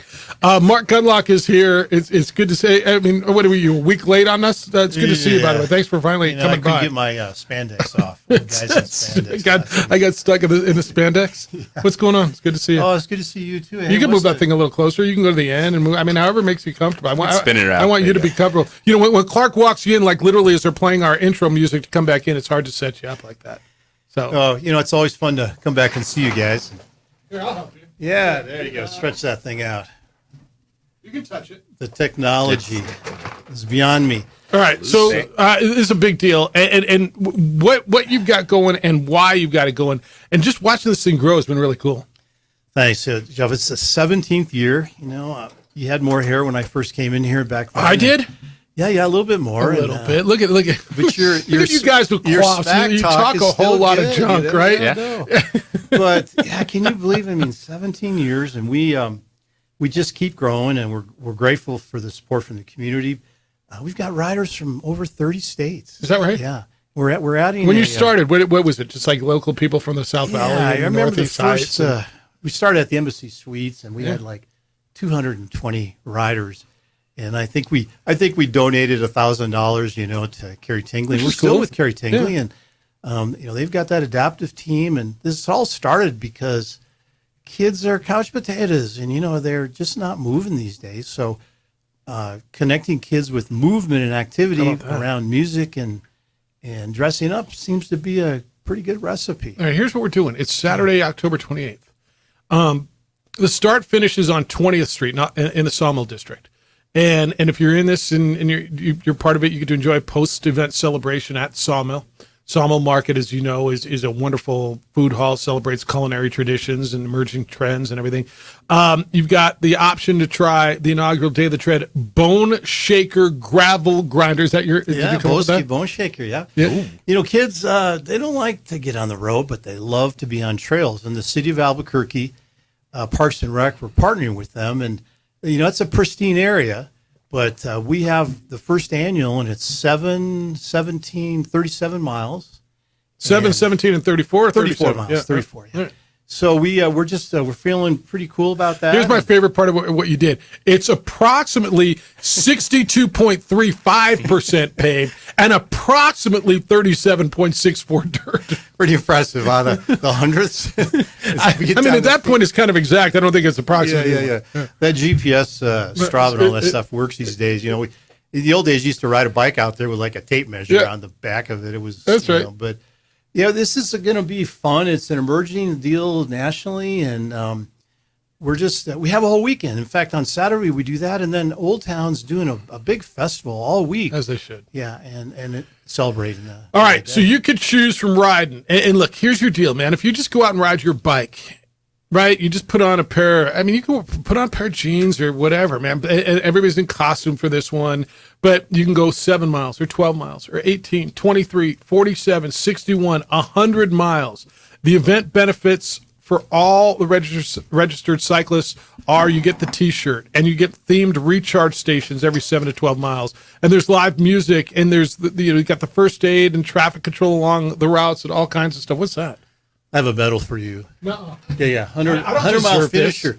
I don't deserve that. They're not popular with their Bronco colors. It is pretty damn cool, though. That is a fantastic medal. It is pretty cool. Yeah. I won't wear it, but I'll display it. How about that? Yeah. Because I haven't earned it.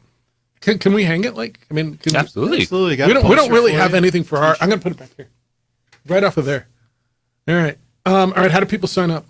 Go to dayoftheTread.com. DayoftheTread.com. Yeah. And there's, as you mentioned, there's several options on Saturday, the Bone Shaker, Sunday, the traditional event, and it's the end of the month. The the Bulls Gate Trail is starting to turn. The weather's great. We always keep our fingers crossed so we don't have a winter storm come through, but we've been pretty lucky over the years. You got anything for him? I'm just excited. Yeah, Carrie Tingley Hospital Foundation. So that's who this benefits, right? Yes. And you guys yes. are like you said, the first year 1,000. I'm not looking for exact numbers, but I'm going to guess 17 years later, it might be a couple bucks more than $1,000 that you guys are helping them out with. Yeah, we're really excited. We're going to pass this year cumulatively. This is hard to believe. Donations of over $1 million since we started. Yeah, I mean, we started so humbly, and we've got the community support from. We've got this year as an example. We have Loveless Health System is our presenting sponsor. Yeah. And then we've got Rio Grande Credit Union does the sponsorship for the walk, which we have on Sunday 505. But there's a lot of corporate support, and we're grateful for that. But it comes generally from the registrations, and we just have been very lucky to have it all the grow. info's on the website, right? dayoftheTread.com? Yep. So I love watching community events grow. And Mark, I don't know if you know this, Mark was the GM of one of our host hotels, very first New Mexico Bowl back in 2006. And I think he probably looked at me like, yeah, all right, what are you going to do when this thing Great goes away job too? on that. And so we're going on 18 years. You're going on 17. Congratulations on growing this, because I know the challenges that go in to keeping something going and growing it when everybody tells you what the challenges are. It's easy to stare at the challenges and sometimes hard to appreciate the successes. And what you guys have done for the community is great. Keep doing what you're doing. This is one of our great events. It is Day of the Tread. It is the weekend of, not just Saturday, October 28th, but it's that's when the bike race is. Go look at it, dayoftheTread.com. They do great things in our community. And the medals are, I mean, just the medal itself is worth it. If you're watching on ProView, there it is. If you see it on the simulcast, it's about as cool as, look at that. How cool is that? Nice shot, Adrian. Look at Adrian. Our camera crew is on it today, huh? Mark, congratulations on the success. Good to see you. Thanks for, finally getting by. And it's It's fantastic. Jeff, thank you for the kudos. And I got a shout out for you too. I mean, you at New Mexico Bowl. Isleta, New Mexico It's Bowl. been going. Now Isleta. And those coaches' luncheons and just having the teams in town, pretty cool things for New Mexico. I appreciate you. Keep it going. I appreciate you. Be Thank well. you. It's good to see you. All right, when we come back, I will tell you why Brock Purdy is a top 10 quarterback. And I don't know that there's a whole lot of debate anymore. Put him there because he's earned it. It's the opening drive on 95.9 FM and AM 610. The Sports Edible, your home for Sunday night and Monday night and Thursday night football. This message brought to you by the New Mexico. We would like to thank the following sponsors for making this broadcast possible. Young driver, this one. Hard to get her out. She'd been drinking. This one. Both of them gone. They'd been drinking, and he drove clear off the road. This was my family. Drunk driver hit us. And my wife and our daughter, they didn't make it. Hi, my name is Daniel Chavez, and this is my business partner, David Chavez. We are the owners of Indeed Safety. Indeed Safety is a local safety consulting company helping our clients with their safety needs for their projects. One of the things we pride ourselves as a construction safety company is helping our men and women in construction get home safe every day to their families. Indeed Safety is a proud supporter of ProView Network.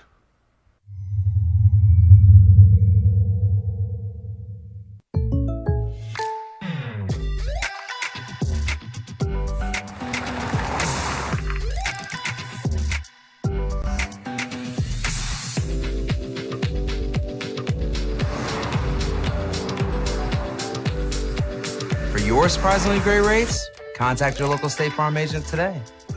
If you want the real deal, call State Farm agent Marty Size in Albuquerque today. Like a good neighbor, State Farm is there. I was born in New Mexico. I grew up on these streets. I got in trouble here, and I fought my way back in boot camp. I love New Mexico, especially the people. Now I'm using my training, tenacity, and energy to fight for you. I'm Adam Oki, lawyer, fighter, and New Mexican. I was a local athlete here in New Mexico, so I'm proud to support your local athletes.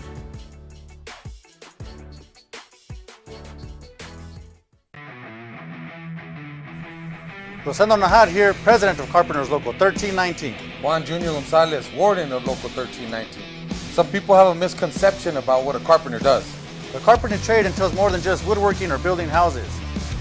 We are responsible for 85% of a construction job site. Everything from the superintendent on down. We have a great apprenticeship program. Information can be found on our website.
ProView Networks would like to thank the following sponsors for making this broadcast possible. Hans Whitler Automotive, German car maintenance and repair in Albuquerque, New Mexico.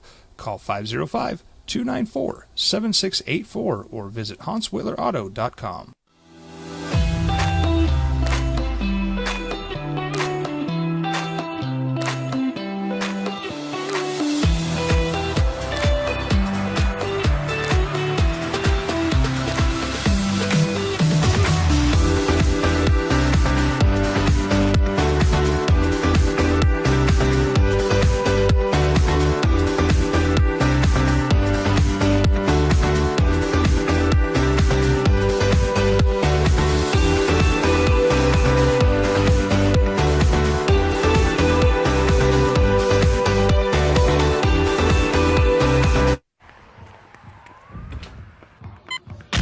These are more than just the sounds of a safe place to go after school.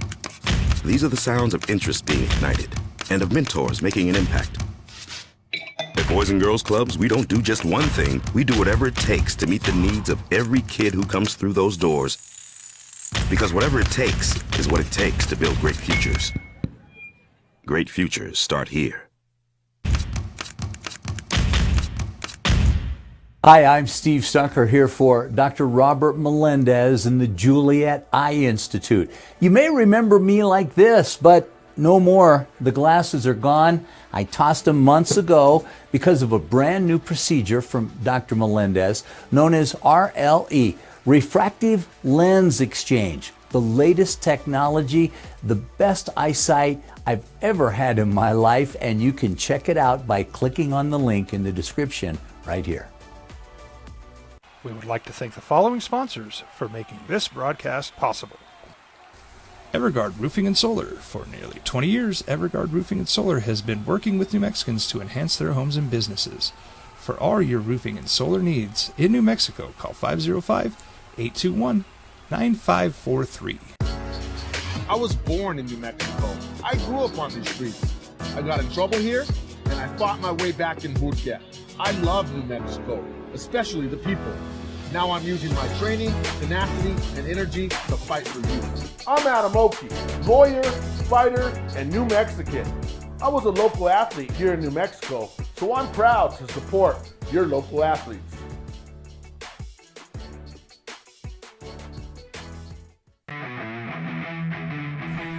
Rosendo Najar here, president of Carpenters Local 1319. Juan Junior Gonzalez, warden of Local 1319. Some people have a misconception about what a carpenter does. The carpentry trade entails more than just woodworking or building houses. We are responsible for 85% of a construction job site. Everything from the superintendent on down. We have a great apprenticeship program. Information can be found on our website.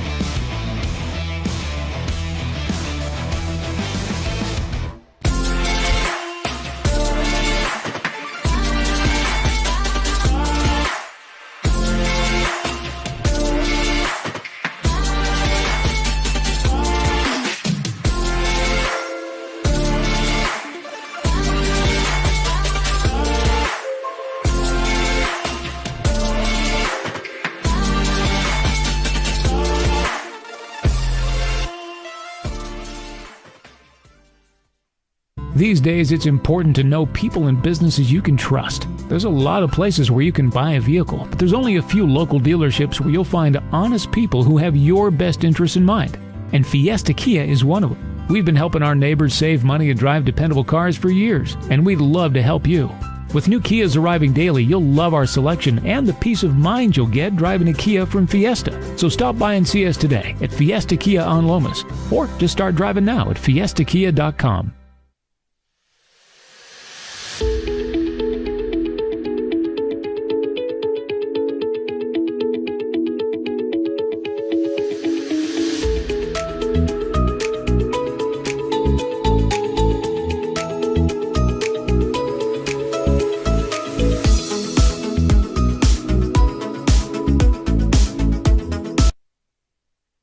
Right?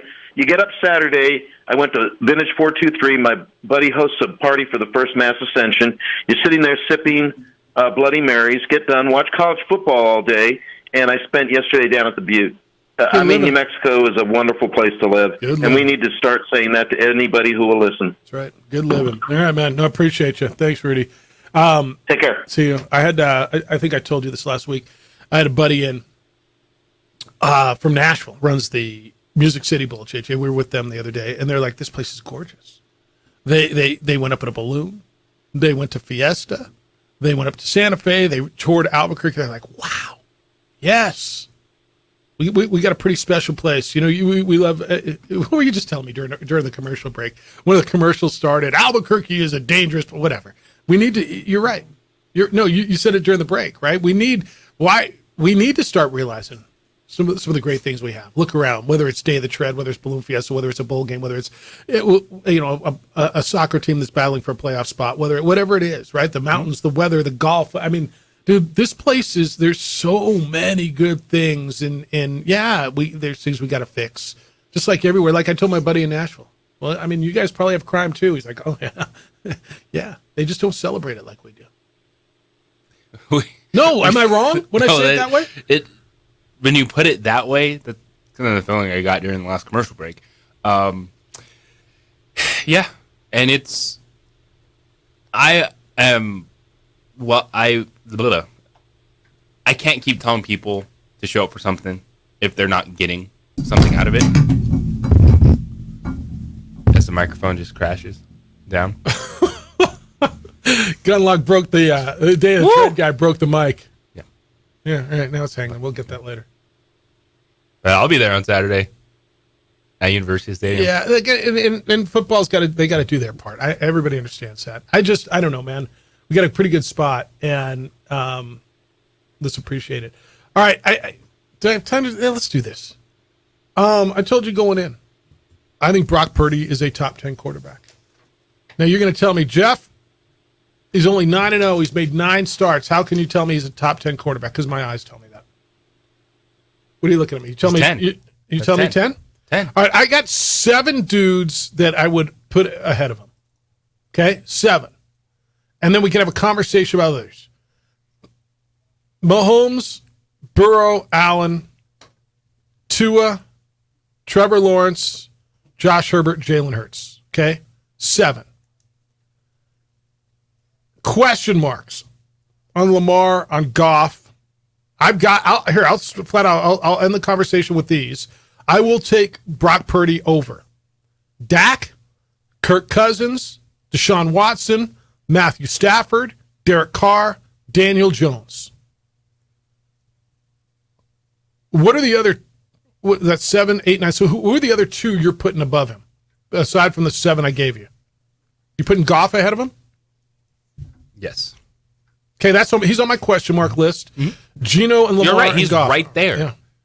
And Brock Purdy deserves the credit because you look at what he's done. He hasn't thrown an interception. He hasn't thrown a game away. Even with talent, you have to make that talent make plays. And he puts the football where it needs to go. He takes care of the football, the efficiency, the accuracy. Like Brock Purdy is Tua. And yet we sit here and talk about Tua as an MVP. Mm-hmm. Then if you're going to talk about Tua that way, Brock Purdy slides in that Can I tell you why? You want to know why? Because Tua was a top, 5 pick? Mm-hmm. At one point was going to be the number 1 overall, and because Brock Purdy was the final pick in the draft, and so this must be a fluke. Everybody couldn't have missed on Brock Purdy. It has to be a fluke. But Tua was a top 5 pick, and so, well, this is who he is. No, look, man, put the numbers together. One dude's undefeated, one guy's lost once. They're both incredible right now. They're both surrounded by insane talent. All right? Nobody's a great quarterback without great... Like, maybe Lamar would be a lot better if guys weren't dropping footballs. No, seriously. Like, I know I've been hard on Lamar today. But if guys didn't drop footballs all day, he might have thrown 3 touchdown passes, and we're having a different conversation. Right? It's funny when you look at guys who we call elite and then who their there's 3, you said. Wide receivers are. Now, the one dude that is showing you who he is Patrick Mahomes. They don't have wide receivers. Rashee Rice is pretty nice, isn't he? Just saying. Yeah, he caught a touchdown on 4 catches. Yeah, no, but they don't have every game week, breakers. Going in, he was their leading receiver as a wideout. Going in. You're right. They don't have game breakers right now. And Kelsey was hurt and came back. No, Mahomes. Look, there's some guys who make receivers better, and there's some receivers who make quarterbacks better. Right? Who was Tom Brady's best receiver? Randy Moss. Rice is crazy. He runs the least amount of snaps of all those wide receivers. But he receivers. was still the leading receiver of wide receivers on that team going into that game yesterday. Hey, but that's the point. Like, he's not playing. I know. And he's leading the team, and that shows they don't have wide receivers. But that shows that he likes him, though. That Mahomes really likes him, too. But yes, you're right on Mahomes, right? Josh Allen's got Stephon Diggs. Gabe Davis has become really, really good. Joe Burrow's got Jamar Chase. He's got T. Higgins, usually. He's got Tyler Boyd, right? Yeah, Tua's got, a track squad out there. Yes. And so you're right. For the most part, good quarterbacks have really good weapons. Right? And so if you're going to tell me put Lamar on the Niners, is he better? Yeah, probably. But it's about execution. And it's what you're pointing out this morning. Decision making, yes. Brock Purdy is executing. He's making the right decisions. Lamar did it in the 4th quarter, and it cost his team. And Brock Purdy right now, it's not crazy. He's playing as a top 10 quarterback in the NFL. Are you with me right now? So you would take him over Dak? Yes. Over Kirk Cousins? I still think I'm going Kirk. What's that? I still think I'm going Kirk Cousins. Okay, I'm not. Deshaun Watson? I'm taking Brock Purdy. Matthew Stafford? I'm not. Derek Carr? Brock Purdy. I think that's Danny Jones? No. Geno Smith. I'm not. Jared Goff? It's really close for me. Now, I got 7 guys who I'm absolutely, okay, fine, I'm taking those 7. Justin Fields. That one's tough. That one's tough for me because I love the athleticism on the outside of Justin Fields, but production. They gave Justin Fields weapons now, right? Mm-hmm. He's still saddled with Matt Eberflus, but Jordan Love. Brock Purdy. It's a little early for me, but Brock Purdy. I think the Jordan Love, where he's behind, is the efficiency, completion percentage. Okay. This is actually C.J. Stroud. And now, if you're asking me this year, I'm taking Brock Purdy. If you're asking me for the next 5 years, Stroud. For the next 5 years, it's an interesting what he's doing conversation. If I'm pointing out efficiency, yeah, and not turning the football over. Rookie C.J. Stroud on the Texans still has not thrown an interception. Yeah, on the Texans. No, you're right. And his defense let Desmond Ridder drive in the field goal range with no timeouts and 1:40 left, and they lost that game. Yeah, and they didn't cover the 1.5, which I know. I'm listening. Where do you guys have him? Where is Brock Purdy on your list? Is he a top 10? He's got to be. What list do you have in America, in the world that you're watching football, in the NFL right now, that he's not a top 10 quarterback? How can you? You can. I got 7. So you're going to make an argument that Lamar? You would take Lamar, C.J. Stroud, and Justin Fields before him, or Geno, or Stafford? Yeah, I would still. Stafford is still. Right, I'm not very good. Why? Because I think Stafford's on the back end, and I think Purdy's coming up, ascending. I think Purdy's going to get better, and I don't think Stafford's going to get better. I think he's still. I'm not telling you Stafford stinks. Are you taking right now? Or I'm taking right now for right now where I'm going. If I need to, again, the rest of this season, yeah, I think Brock Purdy's getting better. I think he's getting more confident. He's making better decisions. He's making more precise throws. look, man, you know how hard it is for me to sit here and tell you I love what a Niner's doing? I mean, seriously, it's one of the hardest things for me in sports is to sit here and it's like I was with Montana. It's like, God, that guy's so damn good. How do you not respect it? And he doesn't talk junk. He like, what's not to like about him other than he's a Niner? Yeah, the one that's changed in the game is CJ Stroud in this conversation. Okay. Like when you you look and you're like, wait, this dude is third in passing. Yeah. And then NFL right now. No, I love him. Has not thrown an interception. Yeah, he's easier to like though because he's not a Niner. Yeah. But I think that's the one that people don't know how. Like you're like, wait, CJ Stroud's there.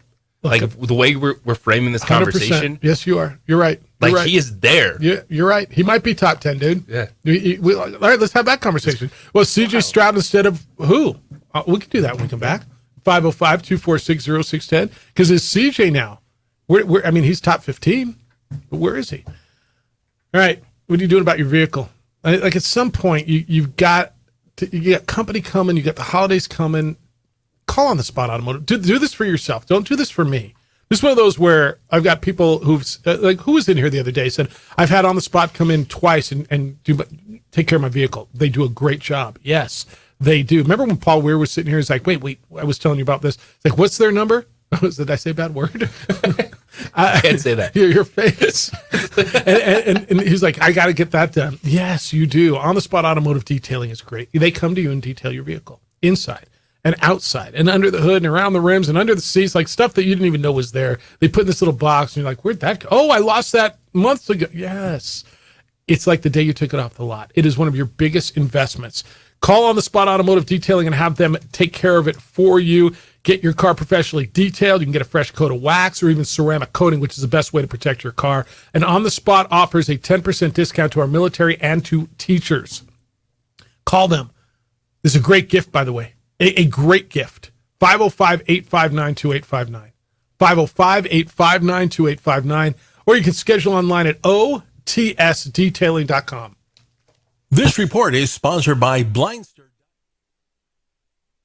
We would like to thank the following sponsors for making this broadcast possible.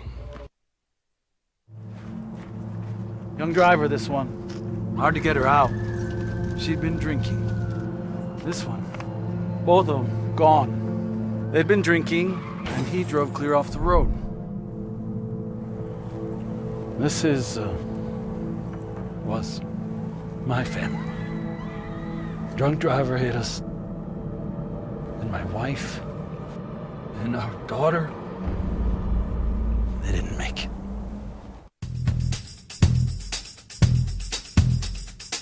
International Protective Services is a proud supporter of ProView Sports and New Mexico Youth Athletics. IPS provides residential and commercial security services in the Albuquerque metro area. For more info, please call 505-897-2420 or visit internationalprotectiveservice.com.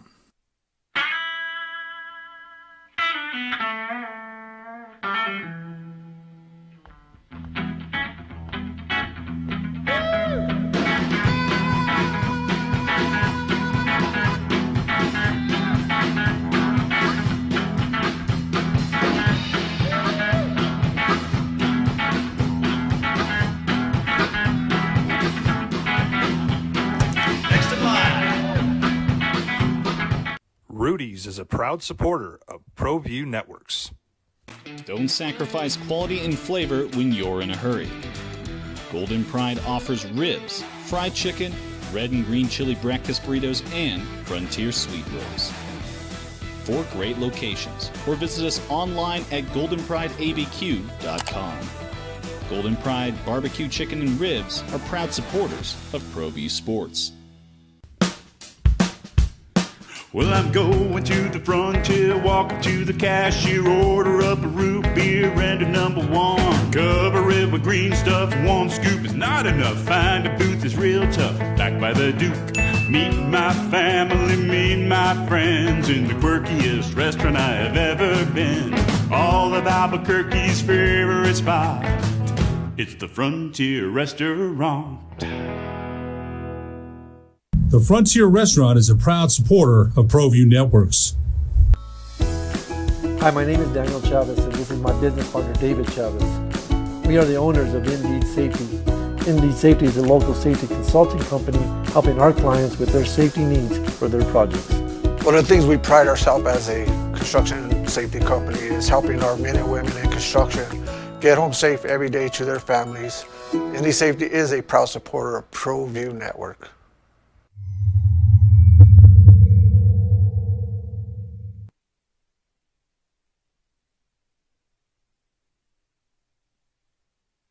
We would like to thank the following sponsors for making this broadcast possible.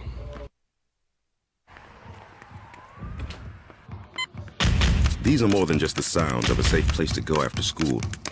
These are the sounds of interest being ignited and of mentors making an impact. At Boys and Girls Clubs, we don't do just one thing. We do whatever it takes to meet the needs of every kid who comes through those doors.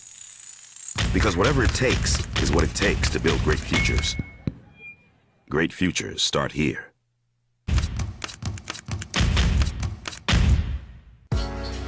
I was born in New Mexico. I grew up on these streets. I got in trouble here, and I fought my way back in boot camp. I love New Mexico, especially the people. Now I'm using my training, tenacity, and energy to fight for you. I'm Adam Oki, lawyer, fighter, and New Mexican. I was a local athlete here in New Mexico, so I'm proud to support your local athletes.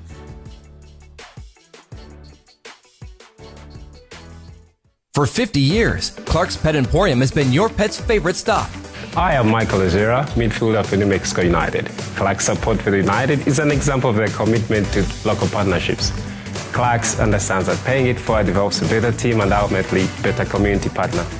When you need pet food and supplies, Clark's is always the best shot. Locally owned and operated with 2 convenient locations. Go United! ClarksPets.com. Rosendo Najar here, president of Carpenters Local 1319. Juan Junior Gonzalez, warden of Local 1319. Some people have a misconception about what a carpenter does. The carpentry trade entails more than just woodworking or building houses. We are responsible for 85% of a construction job site. Everything from the superintendent on down. We have a great apprenticeship program. Information can be found on our website.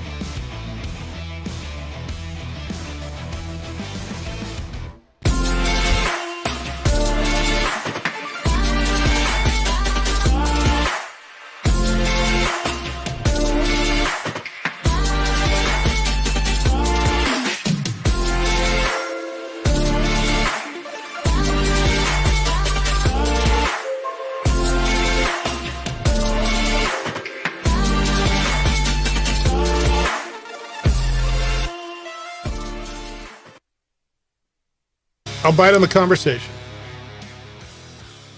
So we're talking about quarterbacks. I'm telling you, I mean, I don't think Dak's top 10. I'm moving Lamar down my list. Brock Purdy is. And you said, what about CJ Stroud? I'll bite. Where's CJ Stroud on your list? Is he top 10? Is he top 15? He's played 5 games. I know Brock Purdy's played 9. I got it. Where is he? So when you said that this morning, you dropped your Brock Purdy top 10. Yeah. I just started writing down names. Okay. Not necessarily in a specific order, but just go. Names. So got Mahomes, Burrow, Allen, Hurts, Herbert, Stafford, Lamar, Goff, Lawrence, Geno Smith. Lamar, Goff, Lawrence. So is Purdy in there and somewhere? Then, so it was then my next group that I wrote down. It came out. It was Tua, Cousins, Purdy, and Stroud. Those are all the names I just wrote down. Tua, Cousins, Purdy, Stroud. And that's like, to me, that's right now. Okay. Is your top half of quarterback play. I've got Tua and Purdy. And if you want to put those guys ahead of like Geno Smith, gotcha. And I guess I got Cousins lower because they're 1 and 4. You got to win. And part of it's been him at the end of the game. It's good. When are we doing Red Zone, DC? It's ready to go when you are. All right, let's do some red zone. We could back. See what you got. Heat check. And I'll give you the your mic's open, and I'll give you biggest winners and losers too. We are my not biggest going to go back to that. biggest winners and losers of the weekend. It's next. It's on the opening drive on 95.9 FM and AM 610. The Sports Animal. Your home for Sunday, Monday, and Thursday night football. Oh, your mic was open. See you.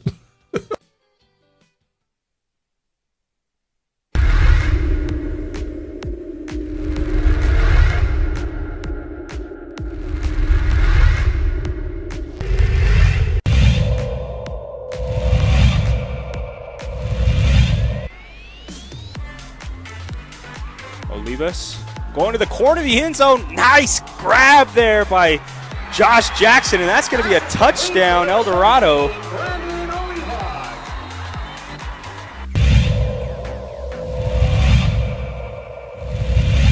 Their strong point, their focal point. Nelson will keep it himself for some room on the right side. Nelson's on his feet, and he is in. It's a touchdown for Noah Nelson.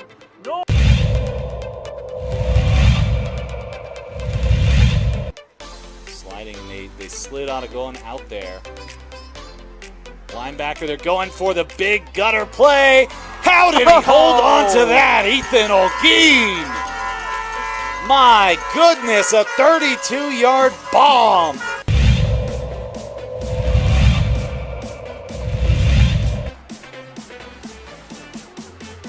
He's going to launch this one long, and it's a little bit short, but what a pull down. Fabian Trujillo. Unbelievable, this man.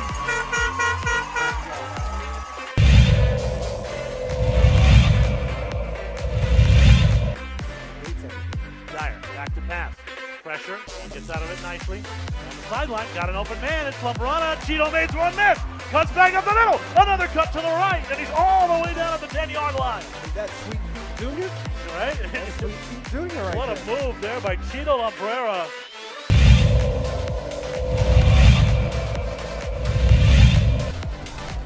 Second and 1, give it to Gallus. Once again, he evades one tackle, evades two. Breaking into the open, there's a block, bye-bye. And he breaks the last tackle to get through. Jack Gallus with the touchdown.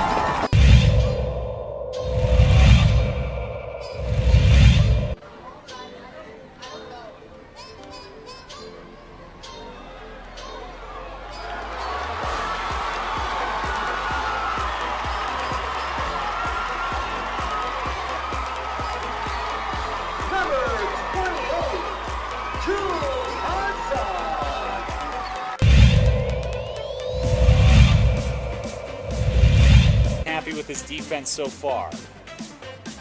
Vukovic, and that ball is ripped up. Bernalillo will have this ball at the 1-yard line.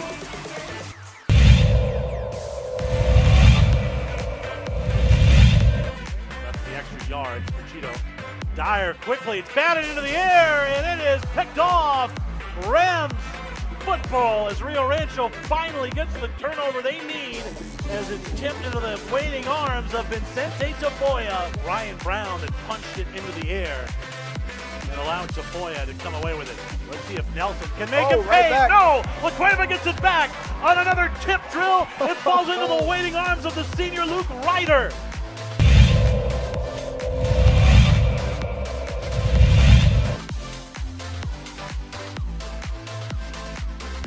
Kick is up. It will bounce into the arms of Daniel Garcia, and Garcia explodes through the middle. He dodges Castro, and Garcia will run that one back from about the 17-yard line. That was a big time butt whoop. Has Jerry Beck been on his radio show yet today? Oh, we'll hear him soon. Everything's bigger in Texas now. That was a Texas-sized butt whooping. How about them Cowboys? I know. It was in California. I understand. I understand what the geography was. I also understand the magnitude of what happened last night, and that was That was a beatdown. That was a team. This was it, man. This was Jerry all week. Well, we're going to go in, and it's a couple of the best teams in the NFL. And, well, no, it's not. It was one of them. And look, Cowboys are still, I mean, if you're going to tell me, look at the NFC, and I think Detroit's the third best team in the NFC, and then we can start having conversations. New Orleans made a statement yesterday. Seattle's good. Tampa Bay's good. See what Green Bay looks like tonight. But it's the Niners and the Eagles. It's the Niners and the Eagles. Jeff, JJ, and DC here on the opening drive on 95.9 FM and AM 610, the Sports Animal. It is time to do a Monday in the Red Zone. How much you want to make a bet I can throw a football over the mountains? Are you crazy? I'm saying you're a football player. Oh, yeah. I'm going to Tom Brady this game. You're in the Red Zone with Jeff Symbieta and JJ Buck. Let's go, baby! It's first and goal. All right, so today we're going to do something different. We're going to do a little heat check around the league. We're going to go whip around the entire NFL and see how you're feeling about each team. So what I want you to do is assign a label for each team: hot, warm, neutral, cold, or cool, and tell us why. I'm going to assign AFC to JJ, NFC to Jeff, and let's see how this goes. Which one do I got? You have NFC. So let's start with the NFC North. All right. So what am I supposed to do? Give each team a grade and tell me why. All right. Baltimore, C. They're 3-2. They should be 4-1. I think they've underachieved. Yesterday was disgusting display offensively. Special teams. That's the AFC. Sorry, I'm in the wrong conference. I just took yours. You keep it going. You got the AFC North now. Now I got the AFC. It was just disgusting. Special teams breakdown, defensive breakdown, like Kenny Pickett walked down it's just disgusting. C, because they're 3-2. Bengals C, 2-3, but they came back and looked better yesterday. Their quarterback's been hurt, and so I give them a little bit of a break for the losses. Both their wins are on the road going west. They won at Arizona, won at SoFi, beat the Rams. So I'll give them a C. I'm giving them all C. I'm giving the Browns a C. They've been unspectacular. They've been fine. And the Steelers, I'll give them a C because they're overachieving. And to steal that one, actually, I'll give the Steelers a C+. Of all of them, I give them the best grade. All right, the NFC North, A for the Detroit Lions, 4-1 overall. An offense that is humming. The defense is looking so much better this season, and they're plus 41-point differential. So the acquisitions that they made have helped that team take a step forward. For the Green Bay Packers, I'll give them a C+. It's average so far, 2-2. Opportunity tonight against the Raiders. Get up to a B- in the first year of Jordan Love. The Chicago Bears, that's a failing grade. They're 1-4. A disaster their first couple weeks. At least Justin Fields looks like a real quarterback the last couple weeks. For the Minnesota Vikings, that's a big old D. 0-4 in one-score games after being one of the best we've ever seen last year. And they are minus 12 in point differential. The defense still an issue. Second and goal. All right, same deal. Jeff, AFC East. All right. I'll give Miami an A-. They have the blemish. They've looked great. They had the blemish in Buffalo, came back, and their offense is spectacular. Their defense is good. Their kryptonite is the Bulls. I'll give them an A-. Bills, I'll give a B. Falling yesterday in London to fall to 3-2. So they have the two stumbles. They lose to the Jets, which was a weird game. And then yesterday. So they've got, I still think they're really good. I'll give them a B. I'm going to give the Jets a C+ because to have two wins with the adversity that they've had, they're still in it, man. And when you start looking at their schedule and you look at their defense, I'll give them a C+.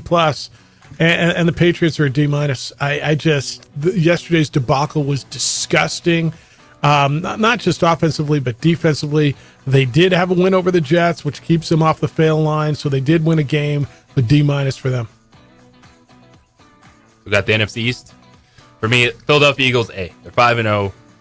They are finding ways to, when you go coast to coast, a 9-point win at Los Angeles, that's good. That's what you need to do in the NFL. They're scoring a ton of points. The offense is humming, and defensively they have a front seven that when they have a lead late in the game and you got to drop back to pass, they're going to eat you up. I give the Washington Commanders a C+. They're 2-3. You know, it's Sam Howell, but they are a sieve defensively. They're giving up 160 points.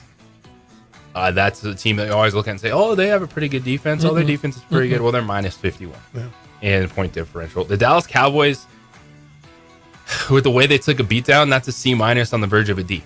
Because, all right, they destroyed bad teams, which you should do if you're better than them. But they have a loss to Arizona, and they didn't show up. They did not show up against a better team. So I can't give them a better grade at 3-2 because, all right, you beat bad teams. You haven't beat a good team yet. And a big old F. Maybe, I don't even know if I give them an F. I just say, just redo it for the New York Giants. They're just, you watch that game, and it's almost not fair to talk about Daniel Jones. They won a game. He got hurt. And they had that huge second half comeback. Yeah. The New York Giants, the only touchdown that they've scored in the first half of this season was a pick 6 yesterday. Yeah. They're bad. 3rd and goal. All right, let's try the AFC South. You want me to go first? All right, Jacksonville. I'll go B+. A couple of disappointing losses, but then a big win yesterday over the Bills. Man, put them in London. I mean, if there's a team, they sure feel good as the Londonville Jaguars, don't they? The Londonville, that would be Jaguars. The Londonville Jaguars. They're 2-0 over there. That's a big win yesterday. It's a big win over a good team. That was a statement win over a good team. I look at it. They lose to the Chiefs. Okay, a lot of people lose to the Chiefs. The Texans loss was tough, but to bounce back the last 2 weeks the way they did, I'll give them a B because yesterday was a really nice win. I'll give the Colts a B because they're overachieving with, Richardson's out half the time, it feels like. Gardner Minshew in way overachieving with a +5. And I'm going to give the Texans a C+. At 2 and 3, I feel like they let one get away yesterday. They're super overachieving because this was a team, well, whatever, okay, rookie quarterback and give them another year. They're kind of contending. And if their defense doesn't let Desmond Ridder walk down on them yesterday, they're in first place. And I'd have given them a B, but they're at a C because they gave that one away yesterday. And the Titans are a C- because I don't know who the hell they are every week. 1 week, every week you think that you got to go the other way on the Titans. And a game that they probably could have had and should have had yesterday and let get away, C to C- on the Titans.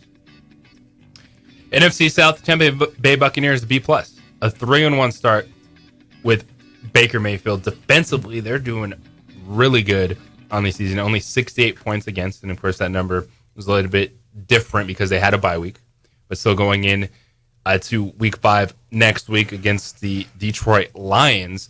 It's an interesting game, and because of the way that Baker Mayfield is playing, they were not a sneaky tank. There's more talent than that. The Atlanta Falcons, as much as everyone was trying to bench Desmond Ridder, that's his second fourth quarter comeback this season. That is a B- for Atlanta. They're 3-2.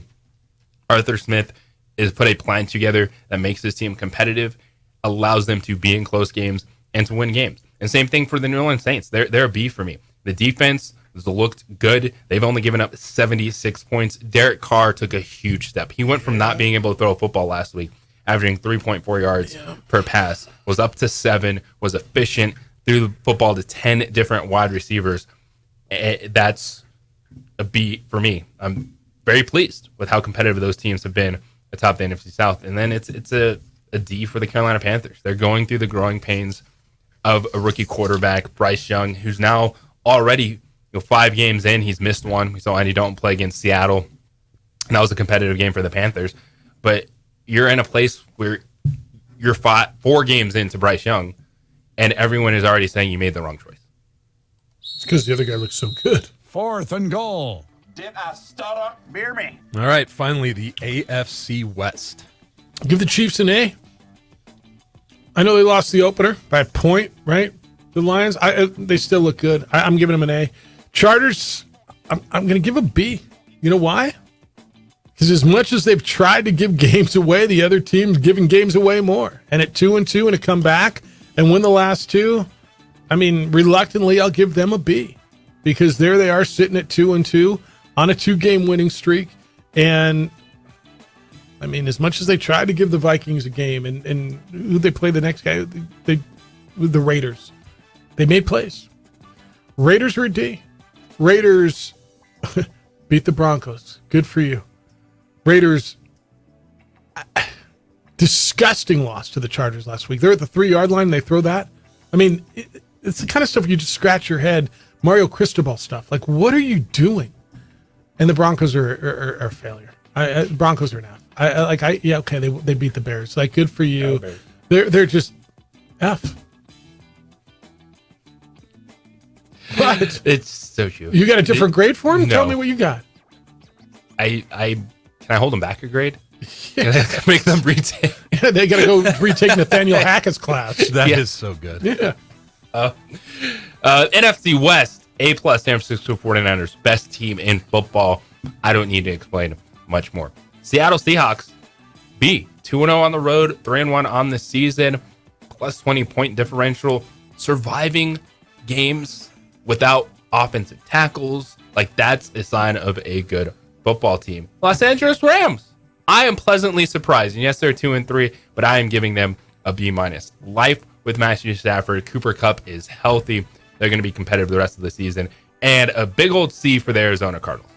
They're 1-4, but they are competitive as get out. Yesterday, the game change on a Joshua Dobbs pick 6, but they had a 14-10 lead. They were backed up in their own end zone. Bad play, but Arizona, you get a good job, good effort from me. There you go. Let's hold the Broncos back a year. That is the line of the month. I think that is fantastic because that's absolutely right. Yeah, they got to retake Nathaniel Hackett's class. Yeah. Wow, that is saying something. When Sean Payton's going to get a pass for this year, right? It's not going to be on him. Or I mean, this is one where, as bad as it is, yeah. Can you can't go back-to-back years firing a coach. No, they won't. No, I'm just telling you. You traded a first-round pick for this dude. They're going to clear house, right? And I really think it's got to be Bronco country. Let's tank, right? You've got to go for Caleb Williams or what's our guy out of Duke? Or, I'm sorry, North Carolina. There's Drake May. Yeah, Drake May. They don't have to tank. Like, they're just that bad. Well, they're tanking. Yeah, they're that bad. So they're not like they are just that bad. Because I think if you get to the mode where you say tank, you don't have to say it. You don't have to say it. Yeah, you don't have to say it. But tanking in the NFL, you're not coming back from that. No, I agree. Like, just because you have the number one pick doesn't mean anything. But here's my deal. I think he gets a pass because A, he's Sean Payton and they're paying him $10 million a year. And so Russell Wilson's going to be the fall guy, and like everybody else is. Vance Joseph's going to be the fall guy. They're going to clean house, and he's going to be there. And it's going to be next year and the year after where you're going to go look at this guy and go, okay, who are you? Are you the guy that you say you are and everybody else says you are? Or are you the guy who, with all due respect, you look horrible right now? And you know why you look horrible? Because you open your mouth. If they were 1-4 and he didn't take the shots at Nathaniel Hackett, I don't even know that you feel that way about him.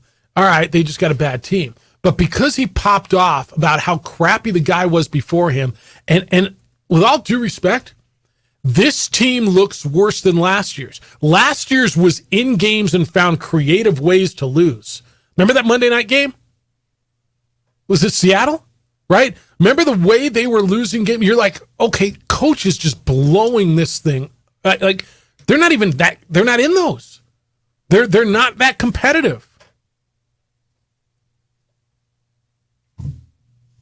He's going to get a pass. All right, 505-246-0610. Come on in. If you were ringing before, we're welcoming you back in now. I got a bunch of texts, a bunch of emails.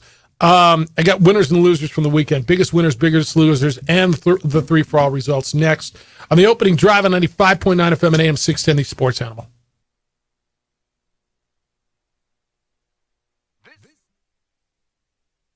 We would like to thank the following sponsors for making this broadcast possible. Young driver, this one. Hard to get her out. She'd been drinking. This one. Both of them gone. They'd been drinking, and he drove clear off the road. This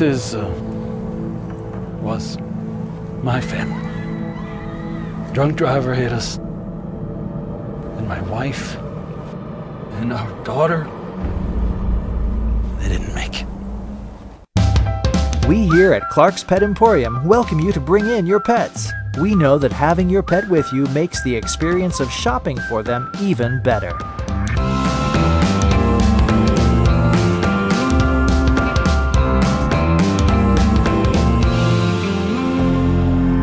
And we welcome you to bring your kids also. Clark's Pet Emporium, your pet's second best friend.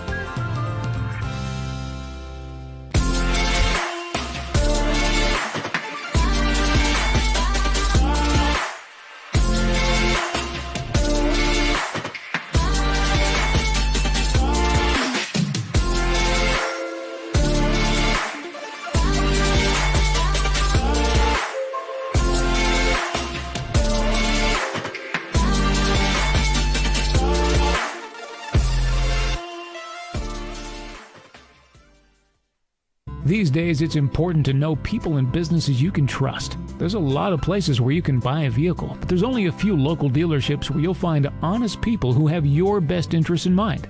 And Fiesta Kia is one of them. We've been helping our neighbors save money and drive dependable cars for years, and we'd love to help you. With new Kias arriving daily, you'll love our selection and the peace of mind you'll get driving a Kia from Fiesta. So stop by and see us today at Fiesta Kia on Lomas, or just start driving now at fiestakia.com.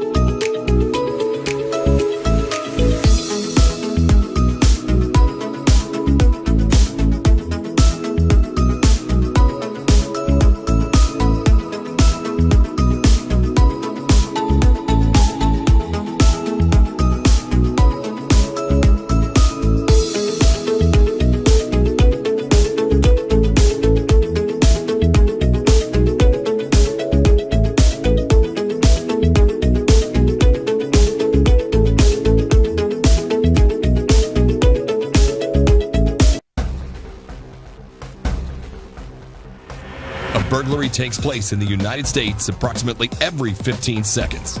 International Protective Service is your answer for commercial and residential security in all of Albuquerque. IPS will work with your monitoring company for fast, reliable response times. You can rest easy knowing you, your family, or your company is watched over by International Protective Service. Call International Protective Service today.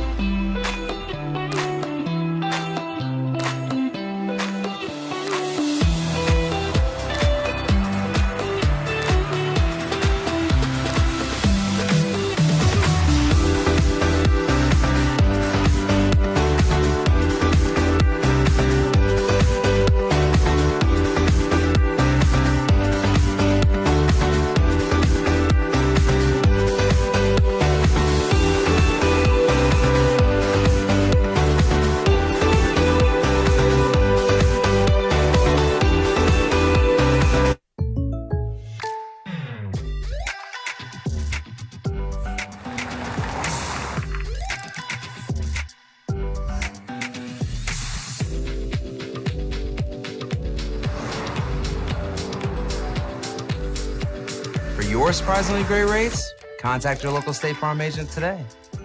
If you want the real deal, call. If you want to get into baseball stuff, it's here for you. You got the how about? Boy, did you watch Clayton Kershaw just get run out of the building? Third of an inning, just smoked. Dodgers are down 1-0. Braves are down 1-0. Those baseball series resume today. Astros and Twins are 1-1, and the Rangers are up 2-0 on the Orioles in the American League. Went out to Metro Cross Country Championships this week. I'm telling you this just because it's a cute story. There's a young lady, and I want you to just know the name, put it in the back of your head. This is going to be one of the just stars that come out of Albuquerque. There's an 8th grade girl running for El Dorado named Jana Raymer, Rahmer. And she won the Metro Championship cross-country meet by 58 seconds. She ran 18:01. She's in 8th grade. I showed you a picture of her running. Like, she's got this run. Look, you know how runners just look miserable? Like, it's just running. She's smiling. So I was back in, so it was about the 2/3 mark, maybe a little more. There's this uphill at the race. And so I was out there waiting for the runner. So she comes through first. And there was an El Dorado parent go, Gianna, go. And she just smiled. DC, she just looks at that parent. She's like, I saw a bunny. And she just smiled because she saw a bunny on the cross country course. It's how careless and free she is running. It was a pleasure. She's special, dude. I'm just telling you, she's special. Congratulations to the team champions, the boys. Rio Rancho was a big winner there. Albuquerque Academy won the girls Metro Championship. But that was fun to go out there this weekend, and the balloons were up, and it was really cool. United were winners over the weekend, 2-1. They beat Phoenix. JJ, 1 game left, and don't look now, but they went from buried to winning. They're in their final match. United, it's all up to them now. Control your own destiny. Yep. So what in sports? Go out there and handle business. Win, and they are in the USL playoffs. All right, we did 3 for all. JJ, you went 2-1 this weekend. You took the Jaguars plus 5.5 over the Bills. That was a great pick. You won that straight up. Cincinnati -3 over Arizona. That was a winner. You lost. You had New England -1 versus New Orleans. They got beat 34-0. I'm done with Bill Belichick. Gave you one more week. You are one more week. 2-1 on the week, 6-8 overall. DC, you took Indianapolis plus 2.5 over Tennessee. That was a winner. You took Kansas City -3.5 over Minnesota. That was a winner. You took Houston plus 1.5. They lost by 2 to Atlanta. That was a loser. You went 2-1. You're 4-12. And then I crossed out 2 of mine, which were winners because they were yours. So I went with Houston, Atlanta over 41.5. That hit 40. I lost. I went with Cincinnati -3 at Arizona. I won. And I took Baltimore -4 at Pittsburgh. And they peed all over themselves. I understand where that Lamar Jackson frustration is coming from this morning. Yeah, I was 1-2. I'm 8-6. So that's how hard betting is. All right, you ready for my 3 biggest winners and losers of the weekend? So I want you to tell me how you feel about this. Biggest winners of the weekend, I got co number 3s. Indianapolis and New Orleans. Indianapolis with a big win to get to the top of the standing. I thought it was a big win at home. A division win, a tough win. They lose their quarterback again and to win. And then, but I couldn't decide if I thought it was bigger than New Orleans going up and figuring out their offense and just winning 34-0 and going in first place. So I got both of those there. Number 2 and number 1 were easy for me. Number 2, I had number 1 until Sunday night. Jacksonville was a big win. Jacksonville beating Buffalo, winning their second in a row, going to London, turning it around, defensively shutting down Buffalo, beating a team that people thought was the second best or maybe the best team in the AFC. And really, I thought that was a statement by Jacksonville. They had a slow start. The loss to Houston had people thinking, are they for real? But I got them as the number 2 winner. And the number 1 winner of the weekend was San Francisco. This was the showdown. This was the big showdown at the top of the NFC. Who is the best team along with Philadelphia? And not only did they win, and this is why your number 1 loser is going to be the number 1 loser, the way they won and just put it on Dallas, the way they look. At some point, you can't just say, okay, they win every week and not put them in the top 3. They're the number 1 winner of the week. It's San Francisco. Losers, the number 3 loser was Baltimore. Just disgusting the way they gave that game away. A breakdown on special teams, a breakdown offensively, not just your quarterback, but your receivers can't catch a football, and then defensively letting Kenny Pickett go down the field. So you have a blocked punt for a safety, and then Kenny Pickett, who was dormant all day, goes down the field and George Pickens gets behind it. I'm sorry, disgusting loss. Not as disgusting as number 2, New England, and they would have been number 1. The demise that's going on up there, the noise around Belichick, the failed Mac Jones situation, their defense getting dismantled by a team who was scoring 18 points a week. They'd have been number 1 until Sunday night, and I'm going to double up 1-1. Dallas was the biggest loser of the weekend because it was going into that game, because it was so much on the line, because there was so much talk, because it was the team who's in your head, because it was the team that was your kryptonite, because it was the national game, and because you got beat 42-10, and it wasn't even that close. You got arguments with me? I'm listening. I don't. To me, I actually feel there were more honorable mention winners this week than teams on the loser list. No, the loser list was hard. The loser list was hard. Yeah, there's teams that lost games. They're like, okay. Yeah, but am I wrong on the loser list? The Giants don't feel bad. Like Houston, that doesn't feel like a terrible loss, but I would maybe slide that, like Atlanta, an honorable mention for another fourth quarter comeback. It was right. There's not, like, there were teams that lost, but it didn't feel like worst loss of the week. You hit the ones that were there. Was Baltimore, a missed opportunity against a reeling Steelers team. And of course, the game's going to look for whatever reason, it doesn't matter who's healthy, how they're playing. That's the games you get between Baltimore and Pittsburgh. The noise in New England is real. Mac Jones was terrible. Like the pick 6 he threw, getting sacked and just lobbing the football forward for the Honey Badgers to catch and take it to the house was a disaster in Dallas. This was a prove-it game. This was them wanting to make a statement that they can compete with the San Francisco 49ers, and they were nowhere close. You okay with them? Winners, losers? Yes, I am. The Cowboys, man. They make me scratch my head.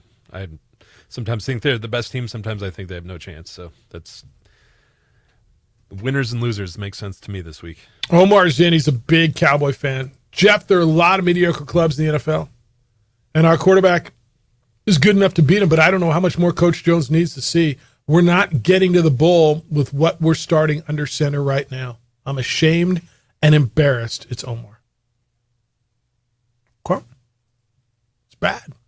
It's really bad. Richard called the Broncos-Jets game the choke bowl. Yesterday at JJ's dump, we saw 2 clubs try to give the game away, and the Pumpkins ended up with one more gag than the Jets. Might be right. Somebody had to win, I imagine. And when we come back, there's one really good team. We haven't talked about it all. They're just quiet. They win. Not a lot of drama. And it's not a team you're used to talking about as one of the best. It's the opening drive on 95.9 FM and AM 610, Sports Animal, your home for Sunday night and Monday night and Thursday night football. We would like to thank the following sponsors for making this broadcast possible.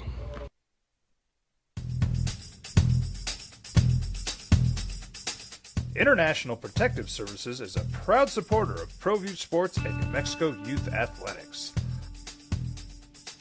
IPS provides residential and commercial security services in the Albuquerque metro area. For more info, please call 505-897-2420 or visit internationalprotectiveservice.com. Rosendo Najar here, president of Carpenters Local 1319. Juan Junior Gonzalez, warden of Local 1319. Some people have a misconception about what a carpenter does. The carpentering trade entails more than just woodworking or building houses. We are responsible for 85% of a construction job site. Everything from the superintendent on down. We have a great apprenticeship program. The information can be found on our website.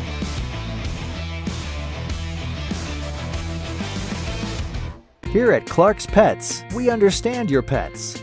We take meticulous time to find out more about them. Dig deep into their world to understand their needs. We do research for knowledge of each pet, so you can trust Clark's Pets to provide you the best products and service for your pets, because we work hard to understand all of their needs. Clark's Pet Emporium, your pet's second best friend. Hi, my name is Daniel Chavez, and this is my business partner, David Chavez. We are the owners of Indeed Safety. Indeed Safety is a local safety consulting company helping our clients with their safety needs for their projects. One of the things we pride ourselves as a construction safety company is helping our men and women in construction get home safe every day to their families. Indeed Safety is a proud supporter of ProView Network.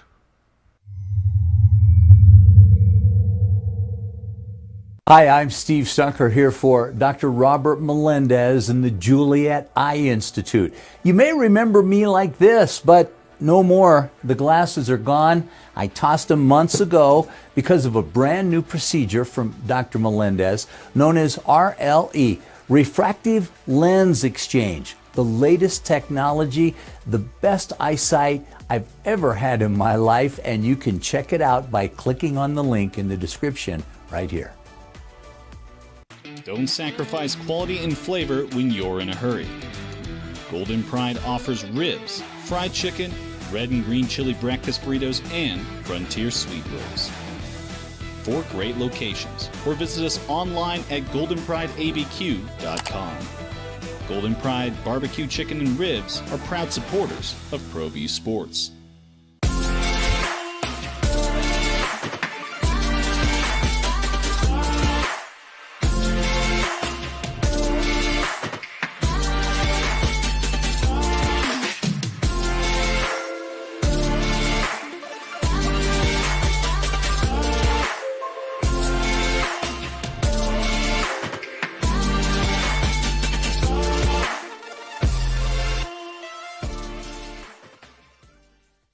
Here at Clark's Pets, we understand your pets. We take meticulous time to find out more about them. Dig deep into their world to understand their needs. Little basketball stuff for you, college basketball. Seth Davis is reporting for the Messenger.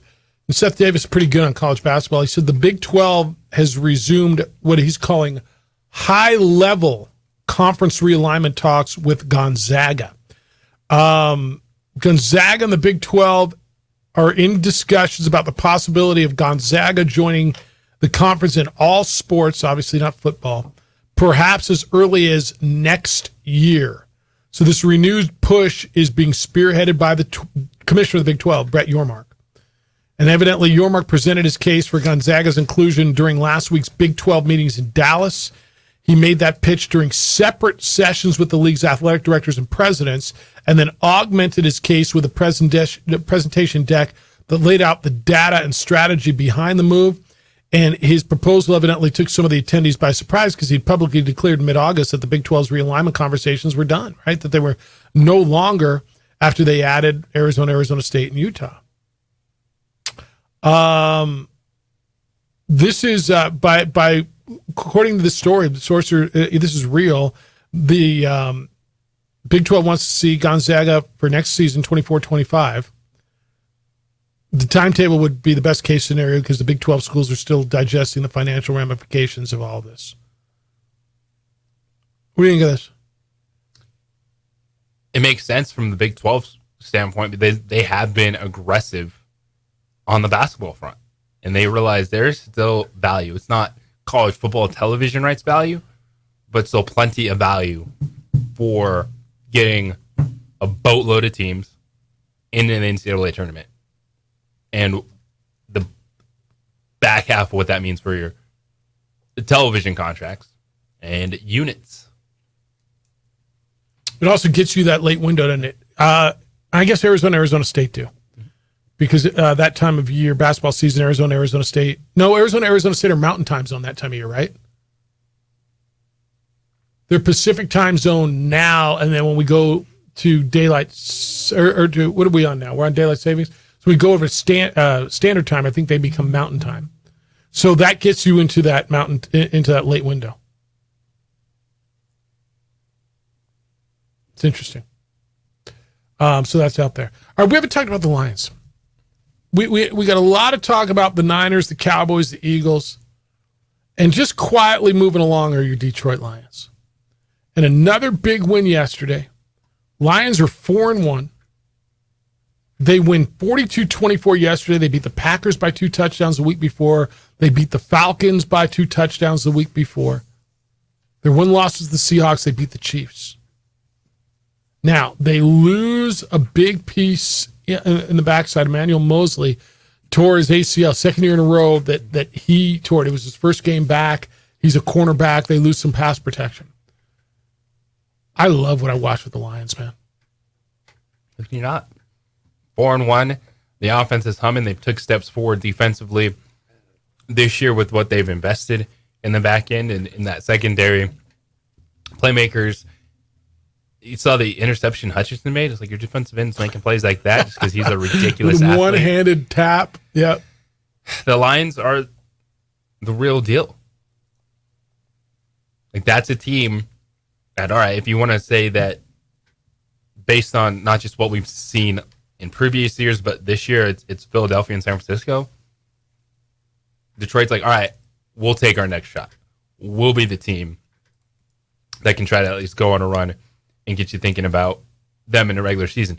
Because you look at Dallas, for them, they still play the Eagles twice, and they play the Lions later in the season. Who's a better team right now, Dallas or the Lions? It's the Detroit Lions. I think so too. I will trust their. You might tell me Dallas is a better defense, and I'm like, all right.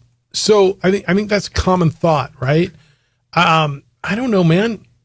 The Lions kept the Chiefs to 20 points, Packers to 20. The Lions have a better offense, and the defense is good. Yeah. So that gap is not crazy. Well, okay. I want to go to Dallas's defense, though, because we came out of those first 2 games going, oh, they're historically great. They're outscoring teams 70-10. It was the Giants and the Jets. I mean, 2 of the worst offenses maybe in the history. Well, okay, that's a lot. But I don't know. Are they 2 outside of the Broncos? Are they the 2 of the 3 worst offenses in the NFL? Yeah. Is there anything worse? That's the reality for the Dallas Cowboys. Is the Patriots, and then they held the Patriots to 3. Give them credit because you're supposed to do that. Yep. But then it's also the realization of you can't overanalyze those performances. Like, you're a good defense that destroyed bad offenses, but that does not make you one of the best teams in the NFL. Look, we're going to find out the next 3 weeks for the Cowboys. They get the Chargers, the Rams, and the Eagles. All 3 of those teams should be able to score points, right? They got good offenses. The Rams may be the worst of them, but all of them are good. Okay, the Cowboys in their 3 wins have given up 0, 10, and 3. That's really good in their 3 wins. They played the Giants, the Jets, and the Patriots.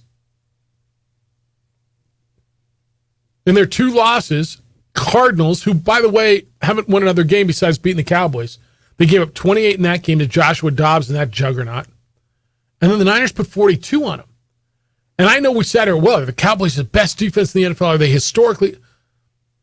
We'll learn a whole lot about how damn good they are when they get Justin Herbert, Matthew Stafford, and Jalen Hurts in the next 3 weeks, huh? Isn't this the story of the Cowboys like the last 5 years? Beat bad teams and struggle with good teams. 100%, because after that, they get the Giants, the Panthers, and the Commanders. It's like 3s for them. And then they get the Seahawks, Eagles, and Bills, and Dolphins, and Lions. Like, they better pile up because the back end for them, they get a stretch. Seahawks, Eagles, Bills, Dolphins, Lions. They better beat someone. It starts with the Commanders. Like, division. Yeah, no, that's fair. That's fair. I'll give you that. They better beat someone. Like, these next 3 at Chargers, and that's a game they typically win. It's kind of crazy. They go in and they win that game. And I'll take the Cowboys next week. I don't even know why I'd take them next week, just because they're playing the Chargers. Chargers, Rams, Eagles? Where do they come out of this next 3?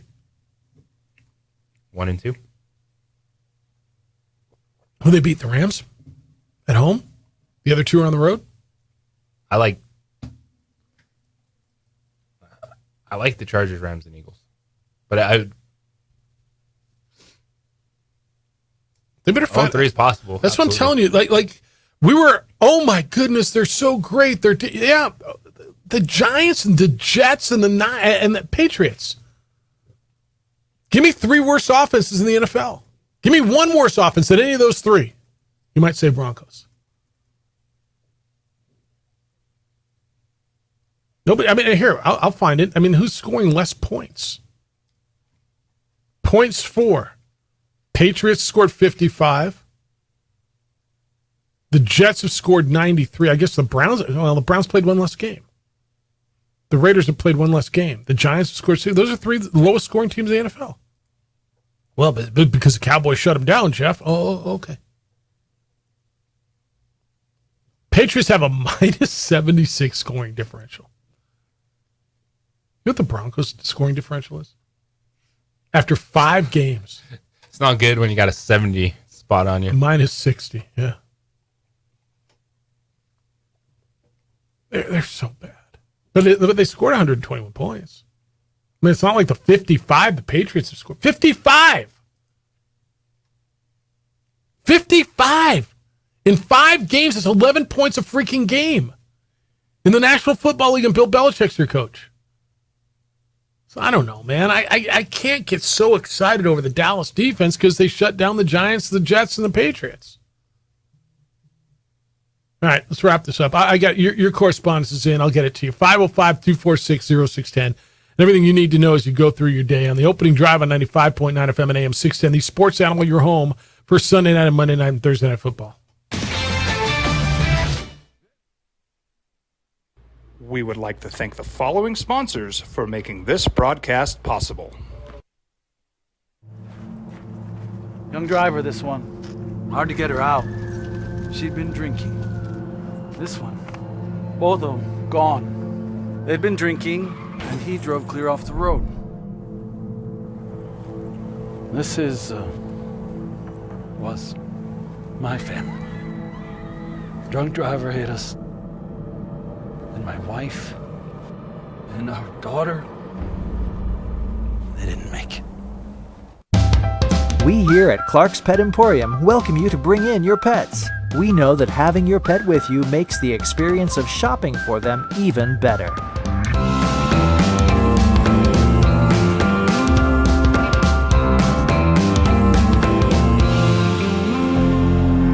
And we welcome you to bring your kids also. Clark's Pet Emporium, your pet's second best friend.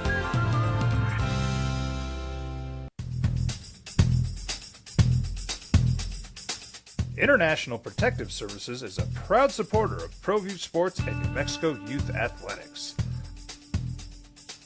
IPS provides residential and commercial security services in the Albuquerque metro area. For more info, please call 505-897-2420 or visit internationalprotectiveservice.com.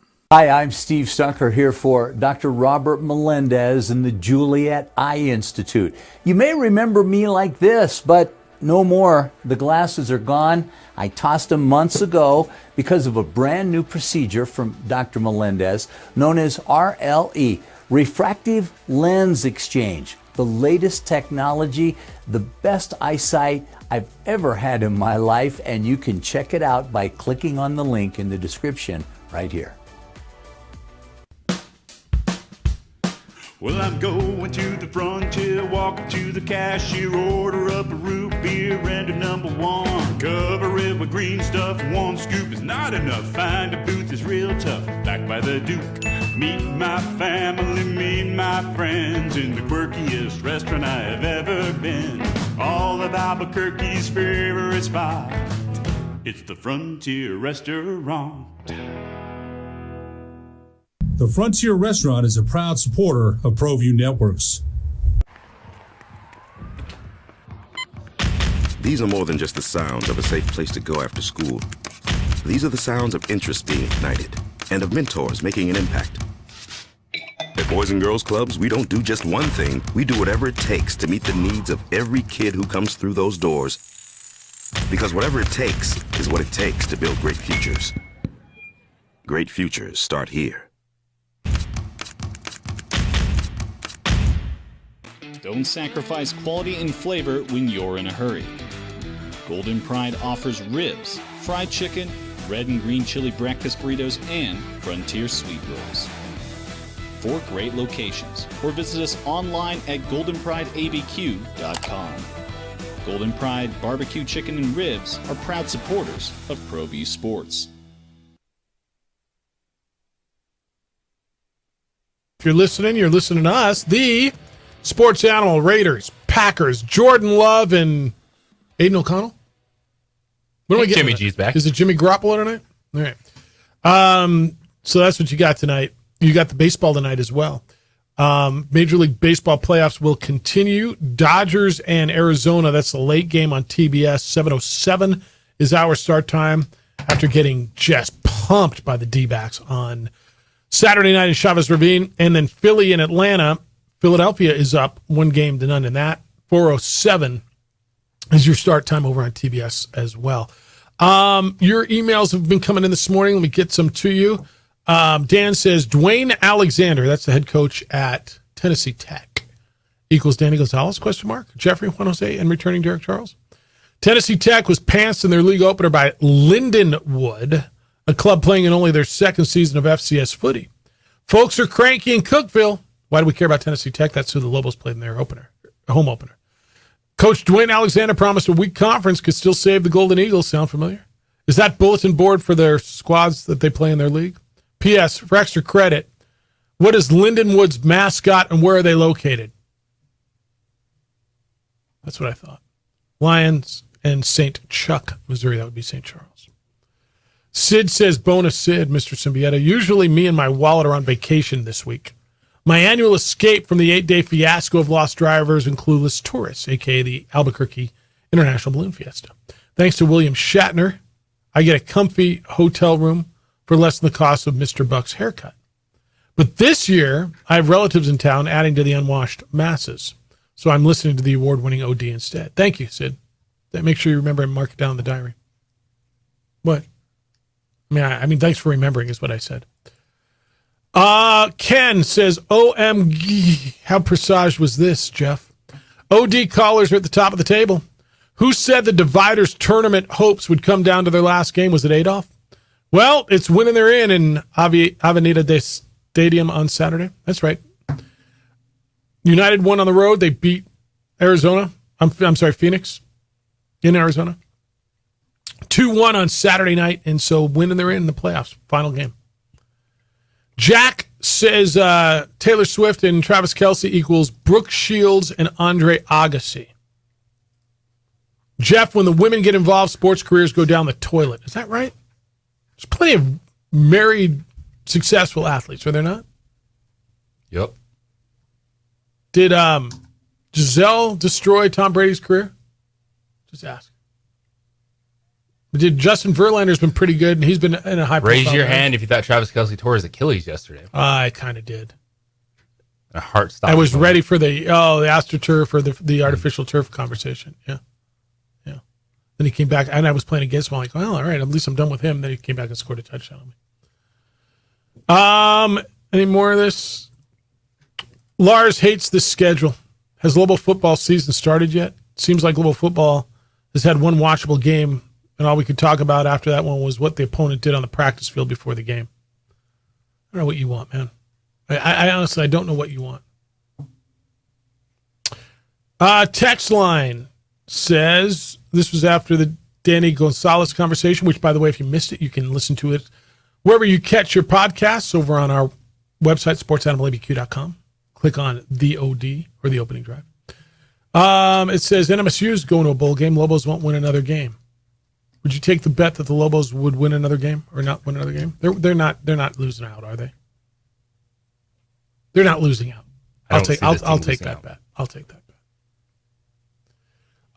This is from this number that so there's 3 of these. It's a guy that's been, he says Danny Gonzalez needs to be fired for basically the last 3 years. So why would that fine staff be on the road recruiting when they will not be here next year? That's a head scratcher. Lobo football's a bad product. People don't support bad products no matter where they are. 9-27 overall, 3-20 something in conference with no conference wins in 2 years. Thanks, Danny and Eddie. Lowly 1-5 San Jose State is an point favorite over Danny Gonzalez here in Albuquerque. Wow. Is San Jose State lowly? If you look at their record. Well, they're 1-5. So that's the first impression a lot of people get. They're not watching San Jose State football. They're not watching Mountain West games. And so they see that, and that's what they assume. Which are the bad losses for them? And they lost to Toledo, who I think is the best team in the MAC. They lost a road game to Toledo. They lost to SC, Oregon State, Toledo, Air Force, who might be the best Group of 5 team, and Wyoming, Boise State on the road, which is always tough. I mean, that's a tough schedule. What would the Lobos be with that schedule? They beat Cal Poly, I think, at home by 59-3 or something. What would the Lobos be in the same spot? What would the Lobos be if they played SC, Oregon State, Air Force, Wyoming, road game at Toledo? They'd be in the same spot. Probably, right? And you're frustrated if the missed opportunity at San Jose State. You have Chevron Cordero. And Boise State. Yes, excuse me, Boise State. You create 2 turnovers in the first half. You got a Broncos team that's rotating quarterbacks. Andy Avalos doesn't have a lot of confidence in anyone on that team. And then your opportunity to take a step forward and you miss it. Well, I thought they had him. I really thought that they had him.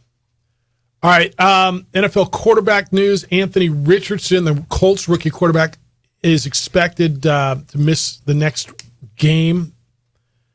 He's got a injured throwing shoulder. The initial thought is he's got a grade 3 sprain to the AC joint, but they're going to get second opinion. He's going to undergo an MRI, receive a second opinion today. They play, I believe, Jacksonville next.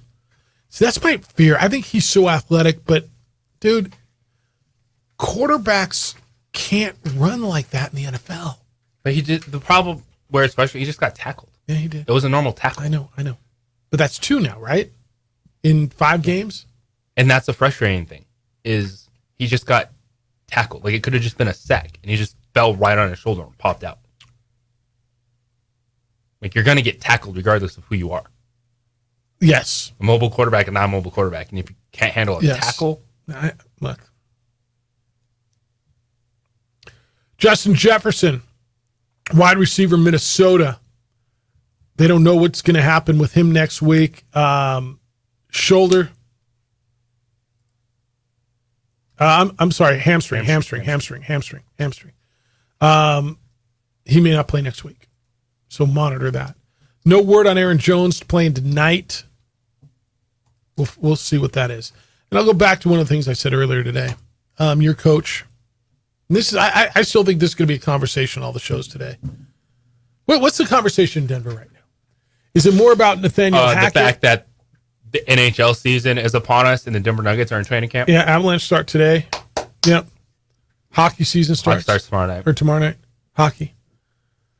Is it that Sean Payton has done the impossible, what nobody else can do, and made people like Nathaniel Hackett? No, seriously, the guy that you couldn't wait to get out of there, that you hated him. You didn't want to hear him anymore. I don't want to hear what he has to say. Yeah. I fired him after the first game of the season. You fired him after the first game of the season. Tuesday morning. You hated him. You don't want to hear him. You were sick of him. He's an idiot. Ugh. And after yesterday, you're going, oh, look, I'm so happy for him. Look at everybody's hugging on old Nate Hack. Oh, he's back in Denver, and they're smiling and they're hugging. I thought they were going to put him on their shoulders like Rudy and take him off the field because the offensive coordinator scored, what did they score? 21 points, and 6 of them were, or a touchdown was on defense. I thought they were going to carry him off the field because they beat the Denver Broncos. But it was all... They should have. They scored 31 points. So and he should have been on the shoulders. Hell yes. Like Zach Wilson should have put Nathaniel Hackett on his shoulders. And Rudied him. And the final shot should have just been a freeze frame of CBS and Nathaniel Hackett like his fist in the air. Yes. Yeah. Just like Rudy. And they just freeze on it. And roll credits. Roll credits. Yes. Yeah. Your guy, Sean Payton, did the impossible. Nobody could do it. Made Bronco fan like old Nat. What did Sean Payton see that made him that confident? Like, is he just like, I'm Sean Payton? I'm Sean Payton. 100%. Tell you how bad Nathaniel Hackett was, one of the worst coaching jobs ever. I'm going to come in. I'm going to show you that Russell Wilson still has it. Yep. Yes. By the way, we haven't had this conversation yet, and we're almost done. Are you done with Russell Wilson yet? I know we've all been saying, oh, it hasn't been him.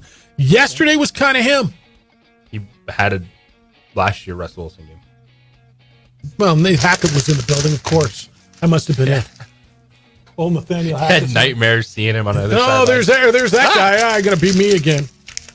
Thanks to Danny Gonzalez. He was with us today. If you missed the conversation, like I missed both of those shots, it's available for you on our website, sportsanimallabq.com, wherever you get your podcasts. Jim Rome Show is next. The Herd with Colin Cowherds after that. 2 Men On comes your way at 4.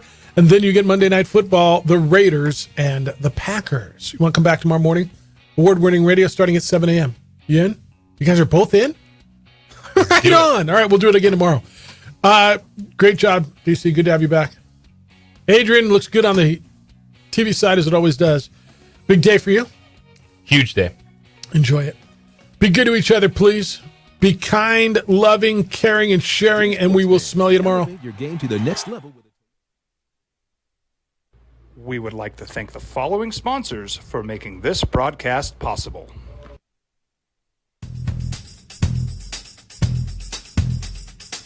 International Protective Services is a proud supporter of ProView Sports and New Mexico Youth Athletics. IPS provides residential and commercial security services in the Albuquerque metro area.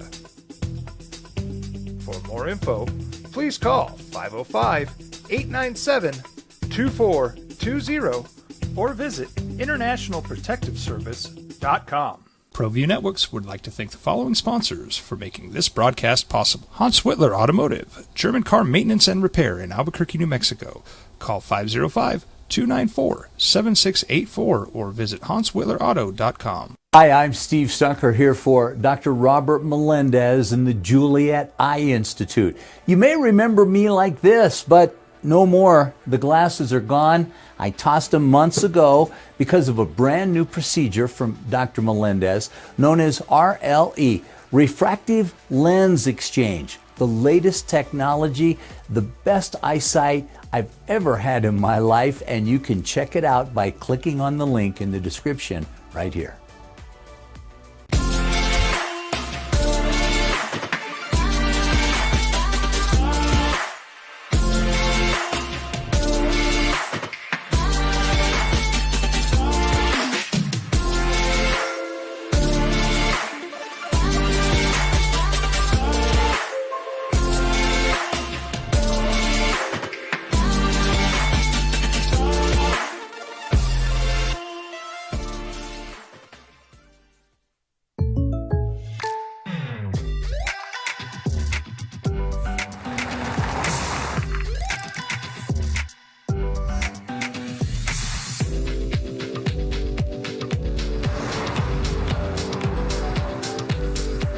For your surprisingly great rates, contact your local State Farm agent today. If you want the real deal, call State Farm agent Marty Size in Albuquerque today. Like a good neighbor,